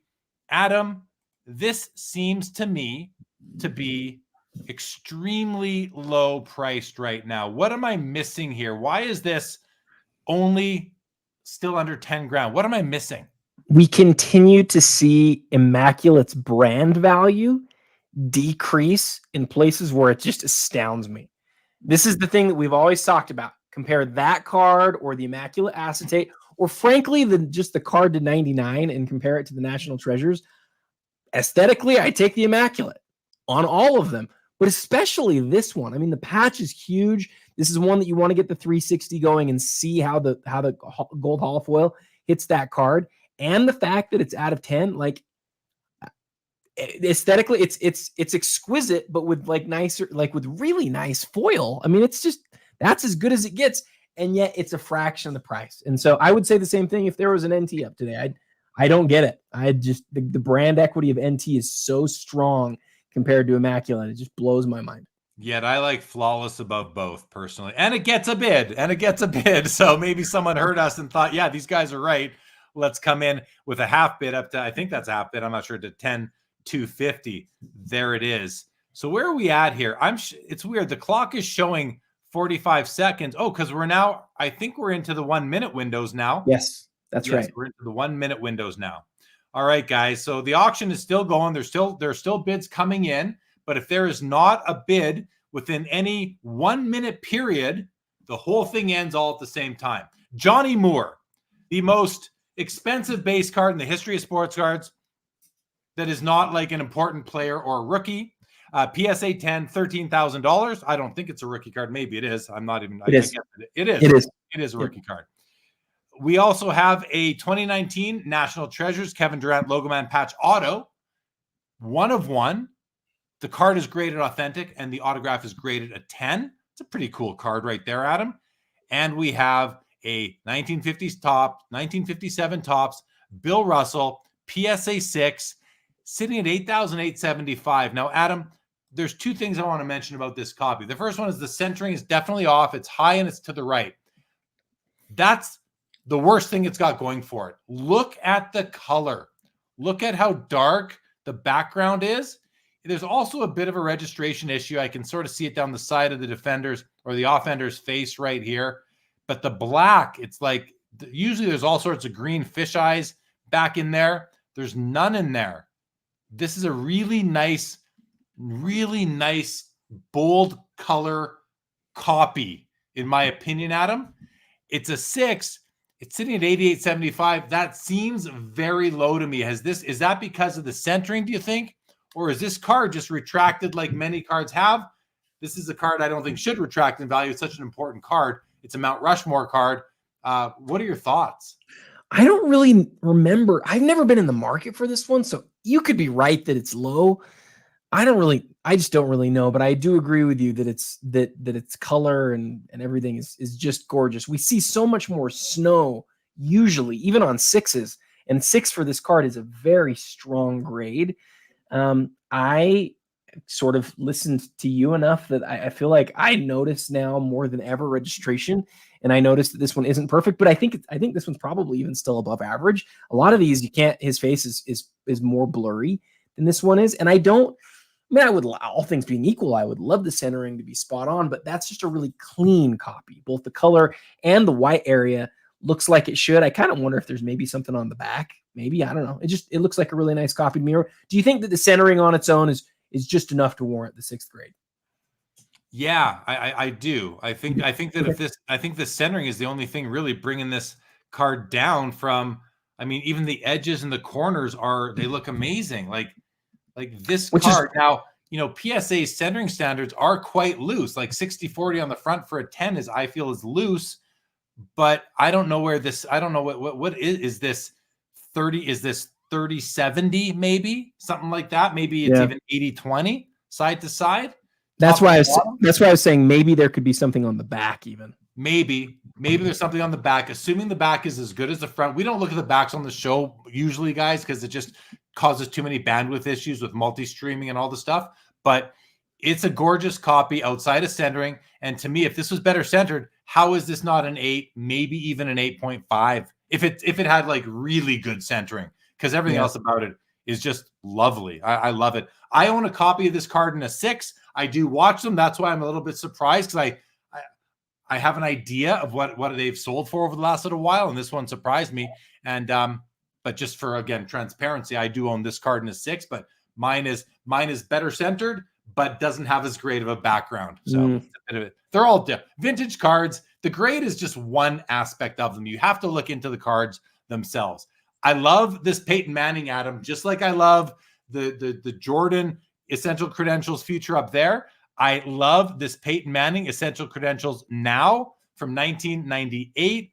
It's his rookie card. It's out of 54. It's a BGS 9.5. It's a Pop 2 ungraded higher. And I love the color combination. I don't know. I mean, it's you've got flesh tone on the right and yellow on the left. But I just think it's a beautiful card. It's a top end Manning card for me, $13,000 right now. I'll be very happy for the winner of this card tonight. Adam, I'm going to let you speak to this. The 07 finest white frame X-Fractor Kobe Bryant 101 PSA 7. What are we looking at here? Tell us about this card. So just before that, the thing that I always love to tell people on the credentials that I think is something that people don't know is that it's one of those parallels that's across baseball, basketball, and football, but the print runs between the three are really different. Football is the rarest. So between the nows and the futures, in baseball, it adds up to 101. In basketball, it's 81. And in football, it's just 61. So to find the Manning is actually a lot rarer across the two parallels than it is for both basketball and baseball. I think that's super interesting. I love how you knew the sum total of both. Yeah. So that's really cool, man. Yeah. And they did come out in hockey, but not until 2012, where the sum was, I believe, 43. Very cool. Very cool. The Kobe is interesting because this is still sort of in the era where Topps Finest is figuring a lot of things out, right? And Topps is figuring a lot of things out. You get a few years before this, and there's several superfractors for a given set. They kind of went back and forth on like, what should be the one of one? Should it be the superfractor? Should it be the X-Fractor? And in 2005, they had both X-Fractors and superfractors, and they had different colors, and they had all sorts of different kind of cool things. I look at this and I see a one of one Kobe from a year that is, it's still early in his career, but I don't typically think about the white frame X-Fractor as like being some critically important parallel. But maybe I should adjust how I think because it's Topps Finest. It's like a really key brand, and it's a one of one from that really key brand. And I believe, don't quote me on this, but I believe by the time 07 Finest came around, Jeremy, I think there was only one superfractor. So it may be worth looking. Go look at the Beckett website real quick. It may be worth sort of noting. I think there might be one Finest X-Fractor and one Finest superfractor total for 2007. I think that might be right, but I'm not 100%. I think it's a cool card, but I don't know like what's with all this dead white space here. Yeah. A way to differentiate the card that you and I feel the same. It's just like, do we need to do that? What were we doing? Yeah, I'm not crazy about the overall. I like the aesthetic where there's the picture of him and there's the X-Fractor, design motif back there. But this dead space, I just don't love that. Josh Dawson in the house says, cannot believe all my MJ Grails I need were all on PWCC tonight and cannot afford even one of them. The market may be down, but good cards still demand good money. I think he's tongue in cheek. I think he owns all the Grails already. So, Josh, welcome to the show, buddy. And then a Shohei Ohtani, Adam. This is a 2018 National Treasures Platinum Rookie Patch Auto, one of one, $13,000. Some cool patches there. I guess the one thing is that it's unlicensed in that it's a Panini baseball card, but you've got look at that. That's a Shohei auto. That's Shohei himself. Looks very young there. 2018, pretty cool card for the unlicensed Panini baseball. I think a lot of the Panini Shohei stuff is awesome. And I think it's funny because we're used to thinking licensed versus unlicensed, but I've looked at Panini for so long as the licensed brand that I don't look at baseball that way, but that's probably because I'm not a baseball collector, and I'm guessing baseball collectors feel differently, but I see some of those in cards and go, dang, that's a good looking card. Yeah. Josh says, no, I need the rubies, the PMG Champ, and the credentials. 3 massive. They are. We're looking at them all right now, Josh. And the PMG Champ, Adam, has now got a bid. It's up to 160. It went from 150 to 160. The rubies is still sitting at 150, and the credentials has had a bid or two going from 80,000 when we started the show, now up to 90,000. The second year Gretzky PSA 10 just hit $25,000. 80. This is still at 80 grand. The BGS 9 Star 101 Michael Jordan. The Connor McDavid is still at 70. I don't think we've seen a bid on that one tonight. Steph Curry's at 85. The actual NT RPA, not the 5 of 5, the one that came out in 2015. Hey, Jeremy. Yes, sir. Let me interrupt you real quick because I went and just did some research that I think is important. We were talking about that Kobe Bryant and which one? And the white? one of one, the X Fractor, the white X Fractor that we sort of looked at and went, why does it have this white? We still probably need to wonder why does it look the way that it does, but I just went and confirmed via the Beckett website for this year, they made one Superfractor and one X Fractor. So it's not a situation where there's 10 different X Fractors. There's the black, the white, the gold. There's one. That's it. We're looking at it. And that does make me feel differently. If there were a whole bunch of different ones, I wouldn't feel the same way. But knowing that it's just this and the super that year, as far as like the key cards from the set, I do think up levels it. It's still aesthetically not what I want with the white, just like you. The other thing that I would say on that one is check to see if the one of one sticker is on the back, because Topps used to put like this little triangular sticker on that. I think that would probably be on there. Shohei just got a bid while we were hovering over him right here, but we'll go back up to the top and continue where we left off, which was with those ones. Correct. We got the black label, Topps Chrome Refractor, LeBron at 80K, the PSA 8 Star 101 Jordan Rookie at 57.5, and this Brock Purdy 2022 National Treasures Shield 1 of 1. I want to open up and have a look at the autograph for Joe Perreault and Santa Cruz and all the Niners fans out there. Yeah, this is nice. That autograph is very nice. Slightly lighter in a couple spots, but I don't want to nitpick it too hard. It still looks like it's on there. And I love autos on acetate, Adam. I just think they look beautiful. There's the 101 stamp right there. This card just has a lot going on. Like the stars and stripes, the NFL shield, the red on the red jersey, which is really nice. What a great looking card.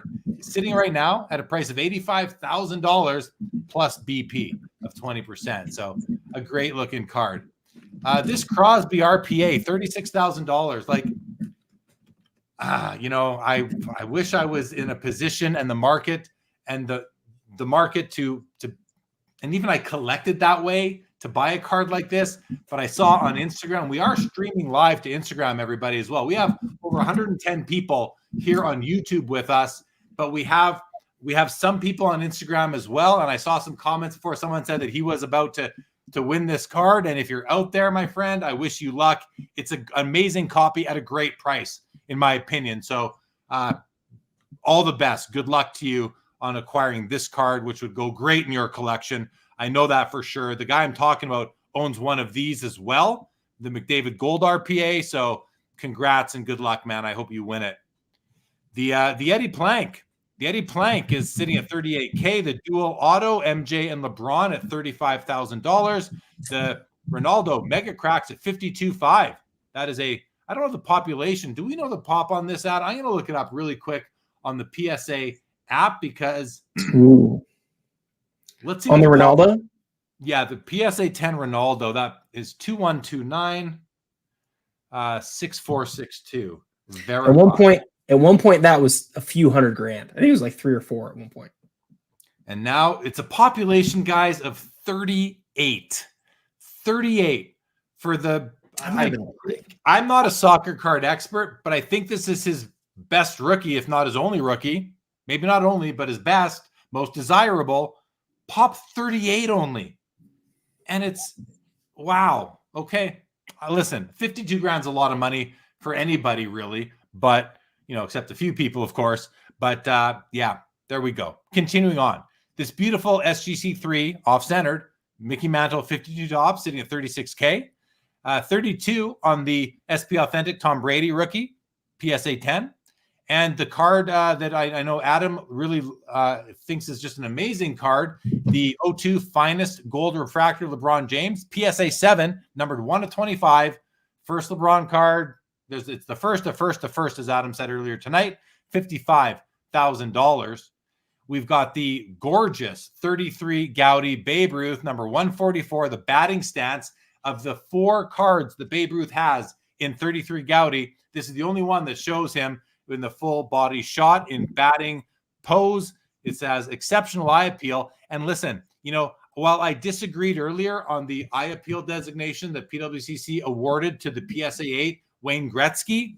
In this case, I mean, this card might be in the superior category. It might be. I haven't seen enough to say, but this card, edges, corners, the color, it's just, this card looks amazing. Now, the top to bottom centering is maybe the only thing keeping it out of that echelon of eye appeal, but that's a gorgeous card. The Kobe, Adam, look what this is up to.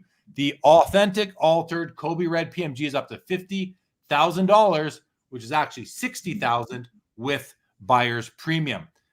Where do you, like, Adam, what do you, oh, my McDavid just got a bid. That's nice to see. How do you feel about this Kobe authentic altered at 50 grand right now? I was hoping it would sell for less so that I could think about it. I'm serious. I've always said there's one 90s Kobe. I'm not a 90s Kobe guy. I don't collect Kobe cards from the 90s. This is the one that I really want, though. And that's exactly like the copy that I want, one that's altered but it's just shows the strength of the market. I think the last time it sold for more than this. I think it was like closer to 100. I think it was like 70 or 80. So it still isn't there yet, but I'm like you, man. I just don't mind that it's altered if it gets me a better price on a card that I really want. Yeah, it's nice. McDavid gets another bid up to 36,000 now.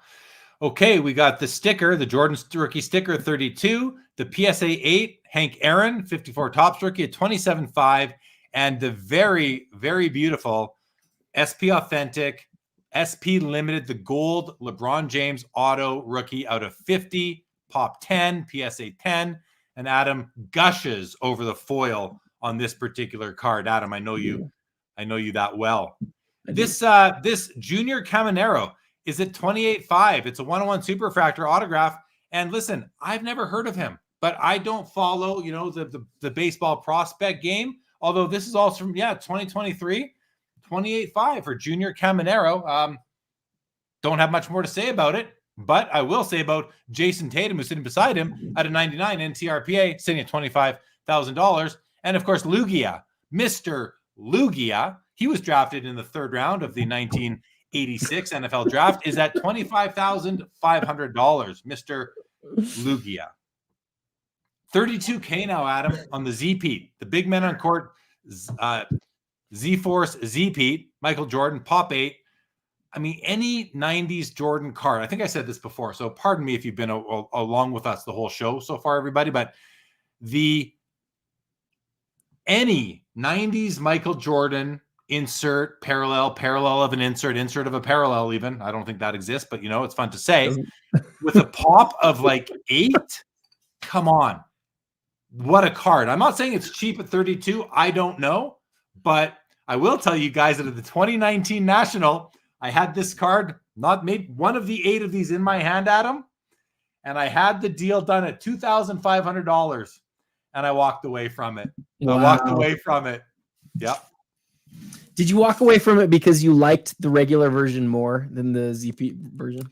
No, I walked away from it because I was told that these cards have some issues. I was told that these cards that there's some issues. Maybe there's some, potential fakes going around. Now, it's in a PSA slab, so we're going to trust the PSA. I mean, if anybody is going to be able to authenticate a 90s insert, I think it's going to be PSA, especially when their CEO, Nat Turner, is gaga about cards like this, right? Like this is, now I'm not saying he's an expert, but you got to think they're going to have the right people in place to authenticate these cards. I don't think that it was this copy, because this is too new of a serial number to be from 2019, which was when I had it in my hand. And that was where I first met you in person, Adam, but we knew each other before.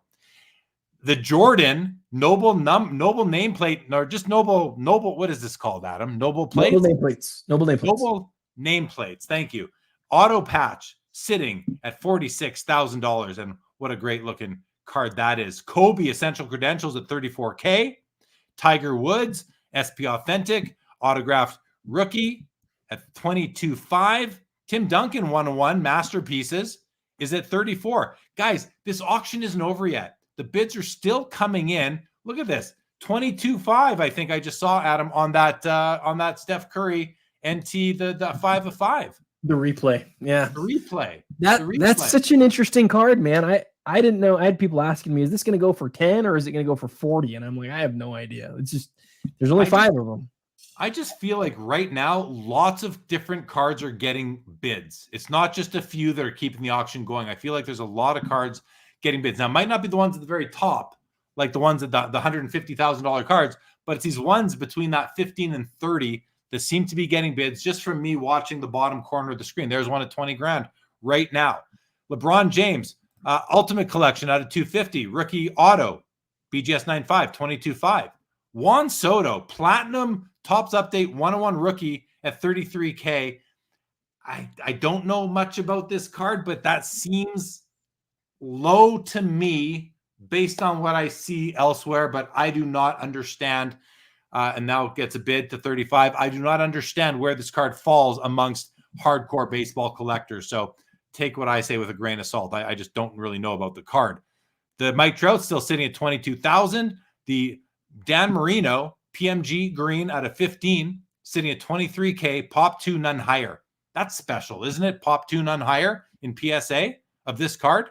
That's special. Mickey Mantle PSA 2, not the prettiest 2, but not the ugliest either, at 22K. And the Tom Brady Bowman Chrome Refractor is at 20,500. I want to say hi to my buddy Alex.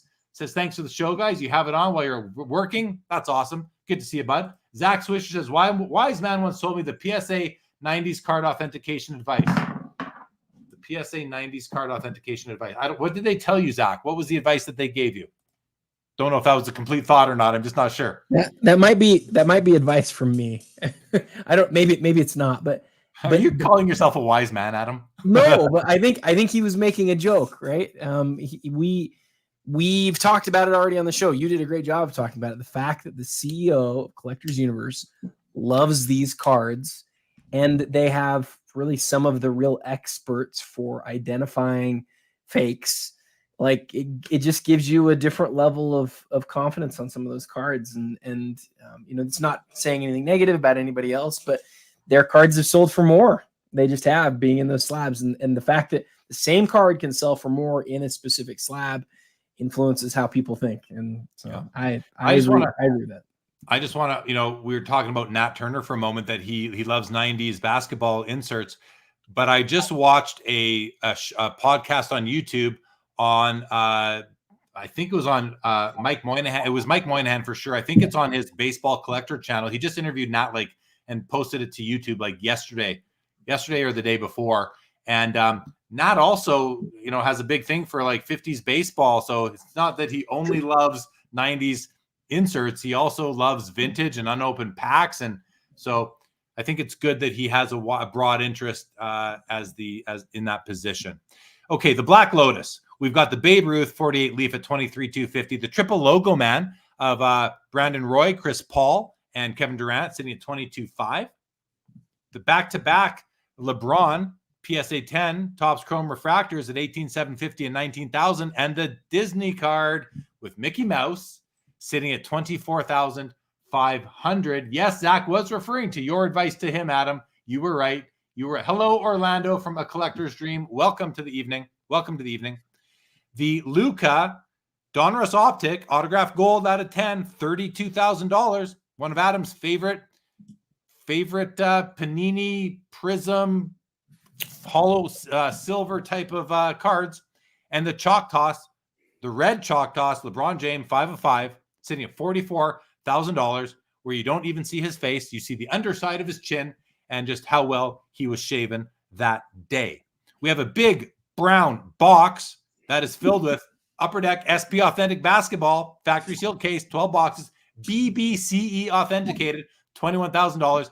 That's a special product, Adam. We didn't talk about it before, but this contains LeBron James rookie cards and Dwayne Wade's and Chris Bosh's, I believe. That's a pretty cool unopened product, is it not? It's so cool. The thing that I will always struggle with, though, is you can buy that for 25 grand right now, or you have the card that you would hope to find in its highest grade in the SP Authentic Limited up above for what's it at? Twice as much. Now, granted, it's twice as much. I get it. It's a lot more. But if I was to open 1, 2, 3, 4, 5, 10 cases of that, and I got one of those LeBrons, I'd be thrilled. So to me, like the value there is in the experience about being able to like open those cards someday or giving somebody else that experience when you sell it to them. But from a perspective of what do I think is like the better value? Man, that SP Authentic card is the better value to me. So this is something that, you know, I always think to myself, I see an auction like this for with one of these lots where you're getting a case of wax for, you know, 20K. I think this is something that breakers may be looking to purchase to either, you know, open this case up and have now 12 boxes to be like the centerpiece of 12 different group breaks or mixers as they call them. Or then I'm just thinking to myself, is there anybody out there, a breaker who is basically like the ultra high end breaker, the elite breaker, where all they're doing is stuff like this? Like if anyone's doing that already, I don't know, there's maybe some sort of a hobby service idea. I don't want to call it a business idea because, you know, then you get into what's the markup, et cetera. But in any event, that's who I could see purchasing that. Notice that the Essential Credentials future Michael Jordan is now up to $100,000, everybody. Now up to $100,000. It's gaining ground on the rubies and the champ PMG. The Sherry McGee's at $17,000. The gorgeous 52 tops SGC6 Willie Mays at $21,500. In the second year, Wayne Gretzky PSA 10 is at $25,250. And what's the population on this? I'm dying. I got to find out the population on this card, Adam. I do feel that it's, you know, it's a weak 10 in my opinion because of that centering. I'm going to open it up again, but I do want to see what the pop is, because if this is, there's a lot of Gretzky set registry collectors, and this card plays. This card plays because it's in a PSA 10 holder. It's a pop 36, Adam.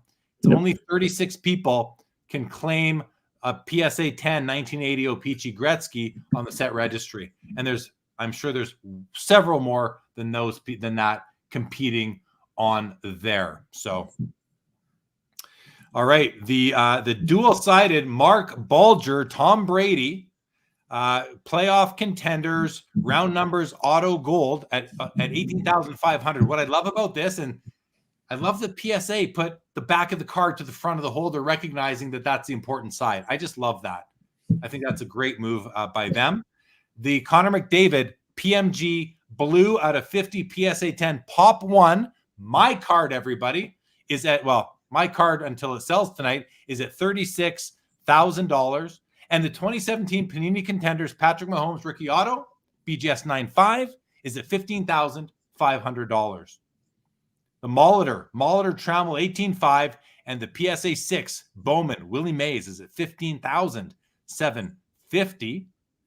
The Mbappe's at $19K, the Hulk Hogan's at $21,500, and the Mantle PSA 5's at $16,750, the one true rookie card. The PMG Green Michael Jordan from 2008, numbered out of 10, is at $18,000. The White Sparkle Luka at $19,000, and the Immaculate Collection Justin Herbert Shield 101, $25,750. I'm not going to read all these prices. I'm just going to scroll through the rest, and then we're going to go to the top. We got the McGuire, we got the Babe Ruth, we got the Trout. Love the Babe Ruth. The Molten Metal Fusion Shaq sitting at 11.5. Batman's at 23.5. Gretzky first auto mem card is at $15,000, and the Jordan PSA 9 rookies at 11. So I'm going to read some of them, but here's the what do we keep calling this card again, Adam? I can't remember. Replay. The replay. It's up to 26,250. When we first looked at it, what was it? An under 10 grand? I think it was right around like 9 or 8 or 8.5 or something. Yeah. I'm really not shocked about it because again, it's the way to get this card for the cheapest amount of money. And that's the way I look at it. Like I get if you want to look at it like a 2015, but look at the copyright on it. You know, look at every other element. It's not one of the 99, so it shouldn't be worth the same as those, but it's not just another buyback type card either. It's also something more significant than that. It also kind of tells me that the ones out of 99 aren't really out of 99. Like they are, but there's also 5 more that were added to the replay list. Right. So there's, if I have a 99, I'm like, well, it's kind of out of 104, but it's not. You can look at it in a few different ways. Jordan Riker lets us know that he is here with us. He is in the chat. Jordan, welcome to the show. He says, once sold, that will be the highest Batman card sale of all time. Wow. Right there, 23.5. It's nice to see the Batman card getting some respect for sure. I'm a big fan of that card. I own it in a 6, as I said earlier. The black Steph Curry from 09 Tops at 19,000. 11,000 on the 1979 Gretzky PSA 8 exceptional eye appeal that I think is more of an above average. If that, personally, the Jackie Robinson 48 Leaf PSA 4 at 10,250. The Jordan autographed NCAA Finals ticket, $22,000. Sidney Crosby just got a bid up to 37. We see right there, and Justin Herbert gold vinyl 5 of 5 at $15,000. A couple of Jordans right there. Well, sorry, a Jordan and a LeBron Durant. Right there. We got the Kobe. This card would go nicely. Have a look at this, guys. There's Kobe for $12,250. That would go very nice with this card right here. If you want to buy that pair, you can get the Jordan for 18 and the Kobe all in one shot for about 30 grand plus BP right now. Look at that. And the black Steph gets bids. Shaquille gets a bid for the Molten Metal Fusion Titanium. Tom Brady's my favorite, the Tom Brady with a tail. This is the Tom Brady with a tail card, everybody, is PSA 10 at 97.50. What's going on, Chris from Rip and Wax? Good to see you, buddy. Thank you for joining. Welcome to the show. Joe Burrow, Rookie Shield. Gary Carter. We had a comment about the Expos earlier. I want to find that one if I can quickly. I don't know if I'm going to be able to find it now. Oh, here it is. No, I just lost it again. There it is. Collectors Canada says, speaking of the Montreal Expos, how good was that Brady commercial? One of the only commercials I watched over and over. I think the commercial was very entertaining. It's so cool to see Larry Walker and Guerrero and who else was in it. Like it was just what a fun commercial that was. The Giannis is at 12,000 for the Immaculate. 9 grand on the Bill Russell, 10 grand, 250 on the KD Shia logo man. The Peyton Manning, we were asked earlier, Adam, by David, what, or by Joe, what card we would go for. I would go for the Molten Metal Fusion Titanium Shaq first, followed by, I think, this Peyton Manning. I'm talking about cards under 6 figures here, even cards under 50 grand, I love this Peyton Manning. Like, this to me is, wow. Well, both of those cards really have your name on them because I know you love credentials, and I know I remember when you bought your Shaq that was the silver out of 250 that was a PSA 10, if I remember right. You were really stoked about that. You were really excited to have that one. It was a PSA 10, right? I think it was a BGS. I have to refer to my images. I traded it away to Justin, 610 collector at the Atlantic City National a year and a half ago. Yeah. Jordan Riker says many cards are already above recent comps. Seems like an encouraging market signal. Yeah, maybe people are in the holiday spirit, but there's great cards up tonight, Adam. I maybe more than any auction that I've been a part of with PWCC, I had like people messaging me beforehand, like, "Hey, I'm interested in this. I'm looking at liquidating. Go grab that." There's a lot of people who are still trying to trade up, right? And basically, all of those people have been messaging me during the show, like, "Crap, it's way higher than I thought it was going to be." And a lot of people are saying that this is stronger than they were thinking, kind of all around. I don't really know. I'm not good at assessing those things, but at least from the sense that I get from other people who were writing to me, they feel like as a whole the auction's stronger than they thought. But I don't know. I just know that I'm like looking at the cards that I wanted to bid on and sort of frustrated that they're going as high as they're going. Oh, 70. Look what just came in. 70 on the finest gold the finest gold LeBron. Yeah.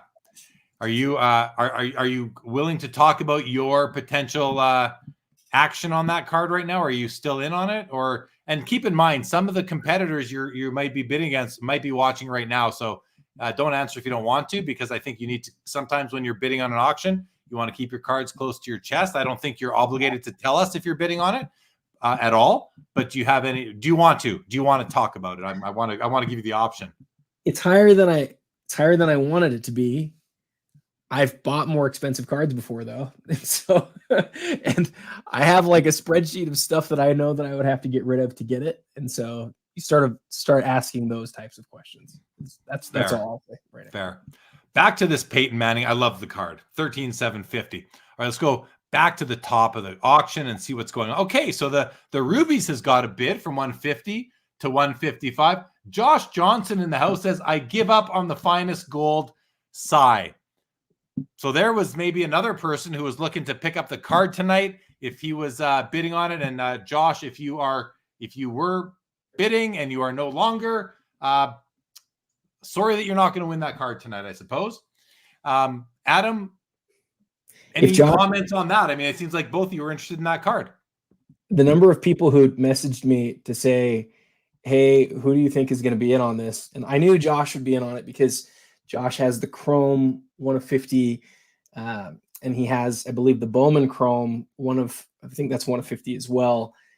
This is the third, and it's the 1 of 25. So I knew that Josh was going to be in on this. I am also not leading right now, Josh. So there are a couple of other people who I think might be at it.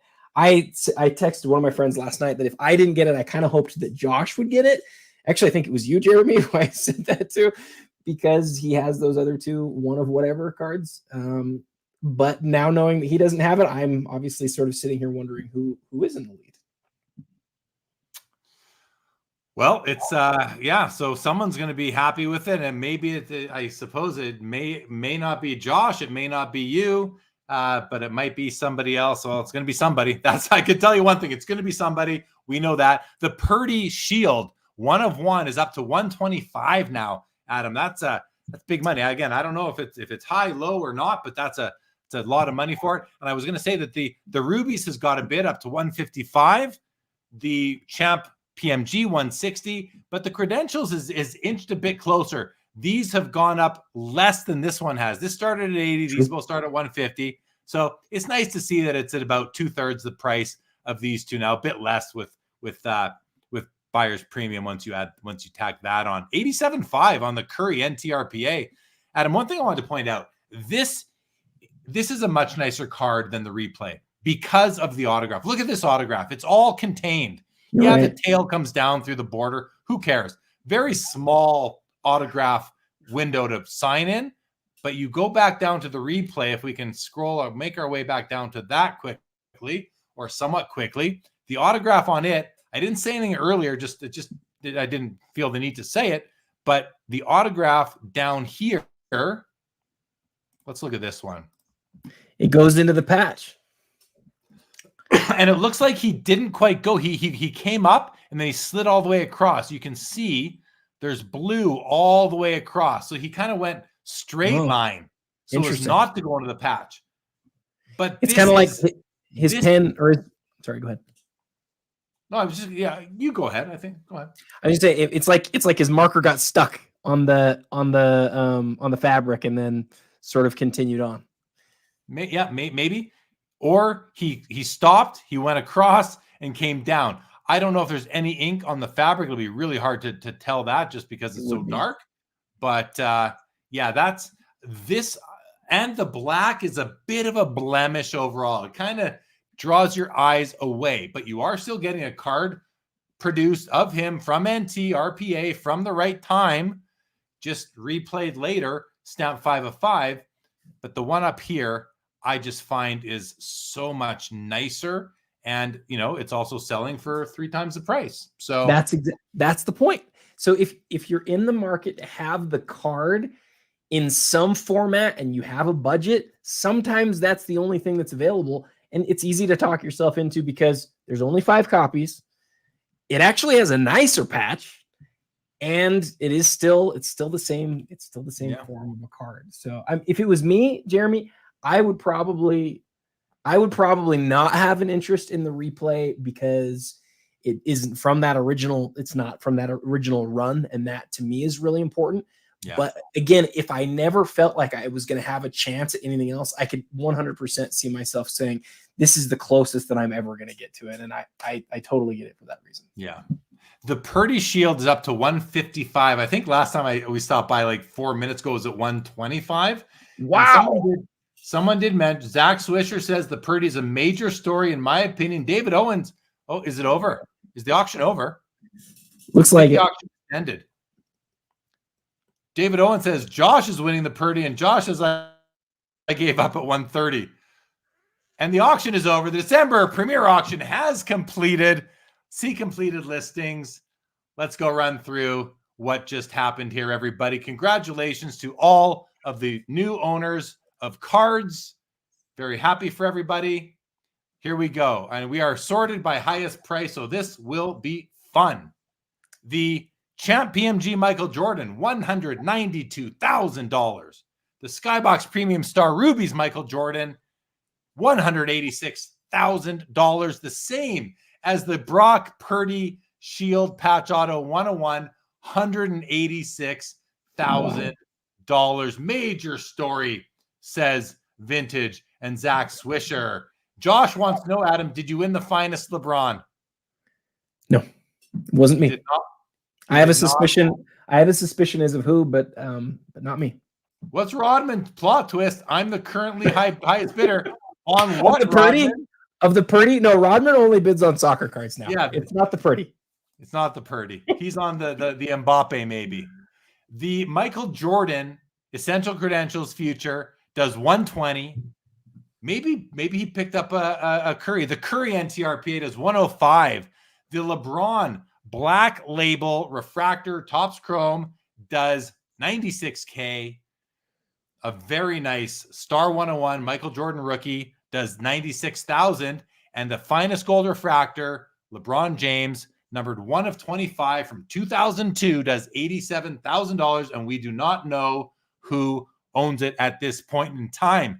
The Connor McDavid gold RPA out of 12, the rookie parallel does $84,000.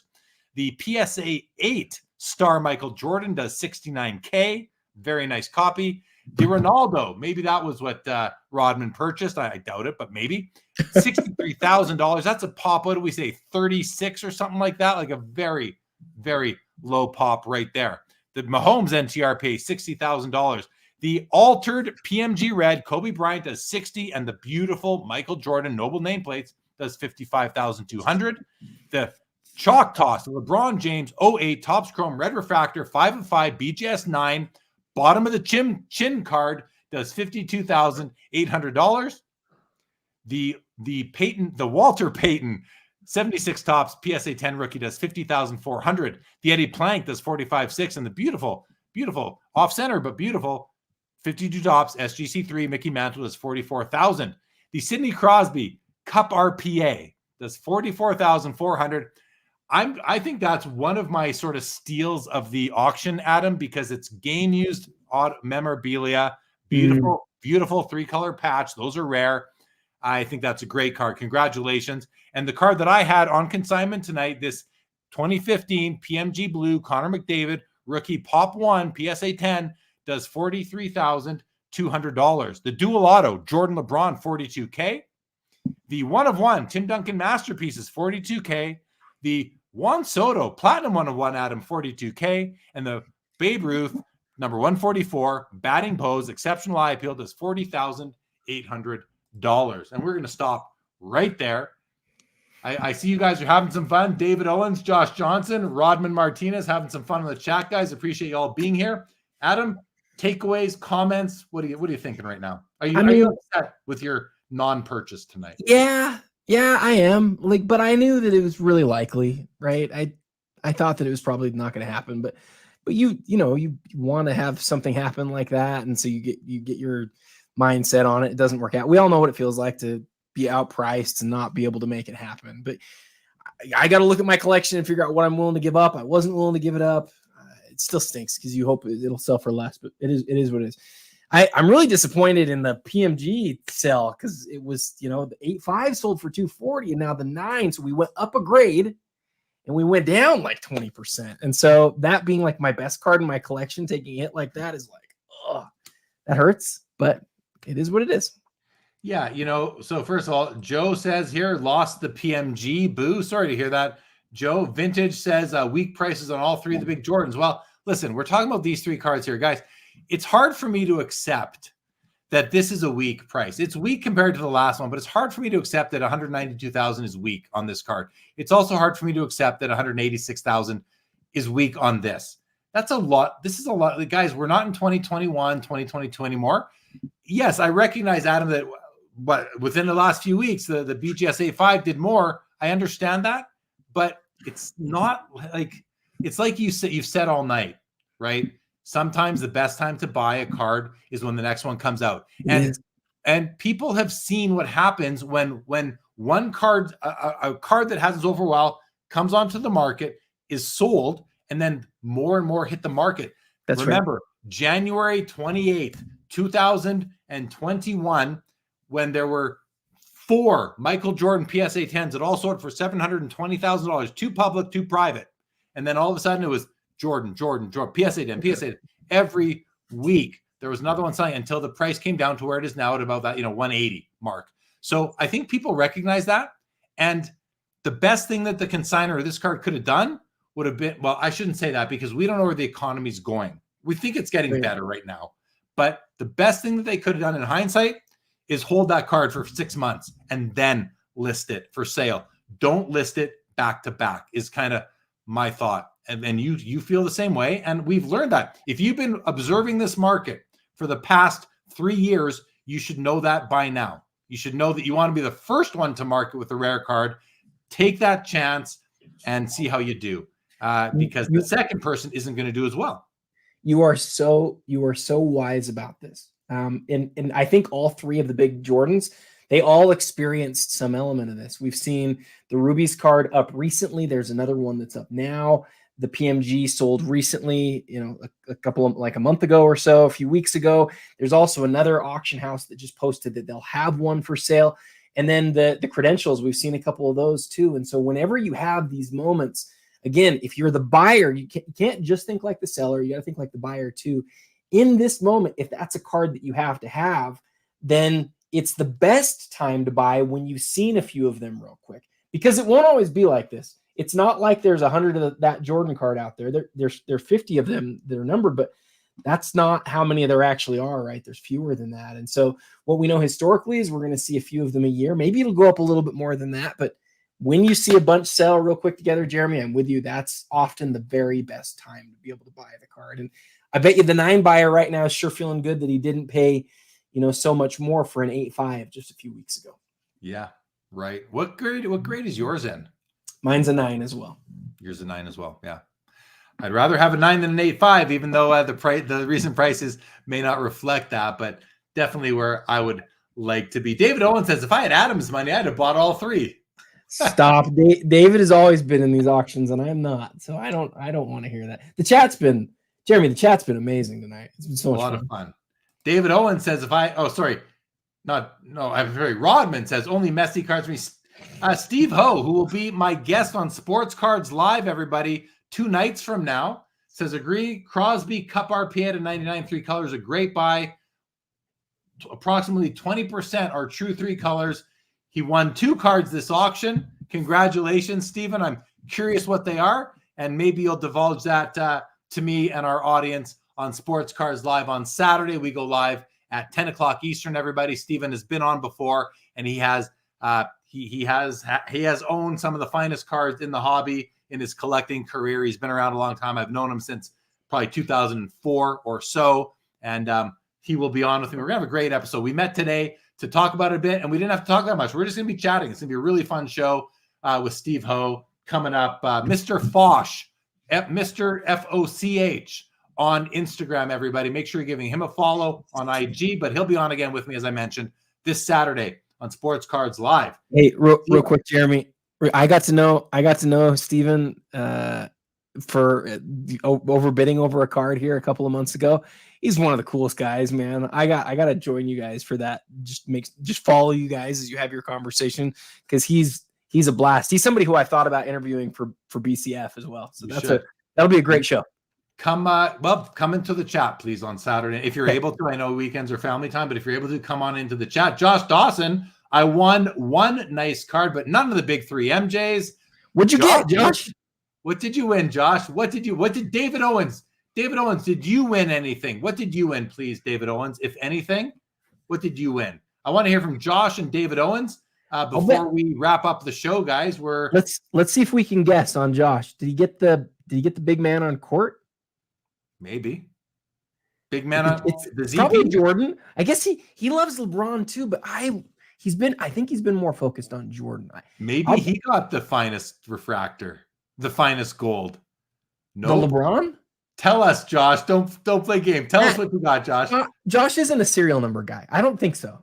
I don't think so. Josh got Shaq, says Dave Owens, the molten. I don't know. Josh traded me his Shaq cards at the Mint Collective.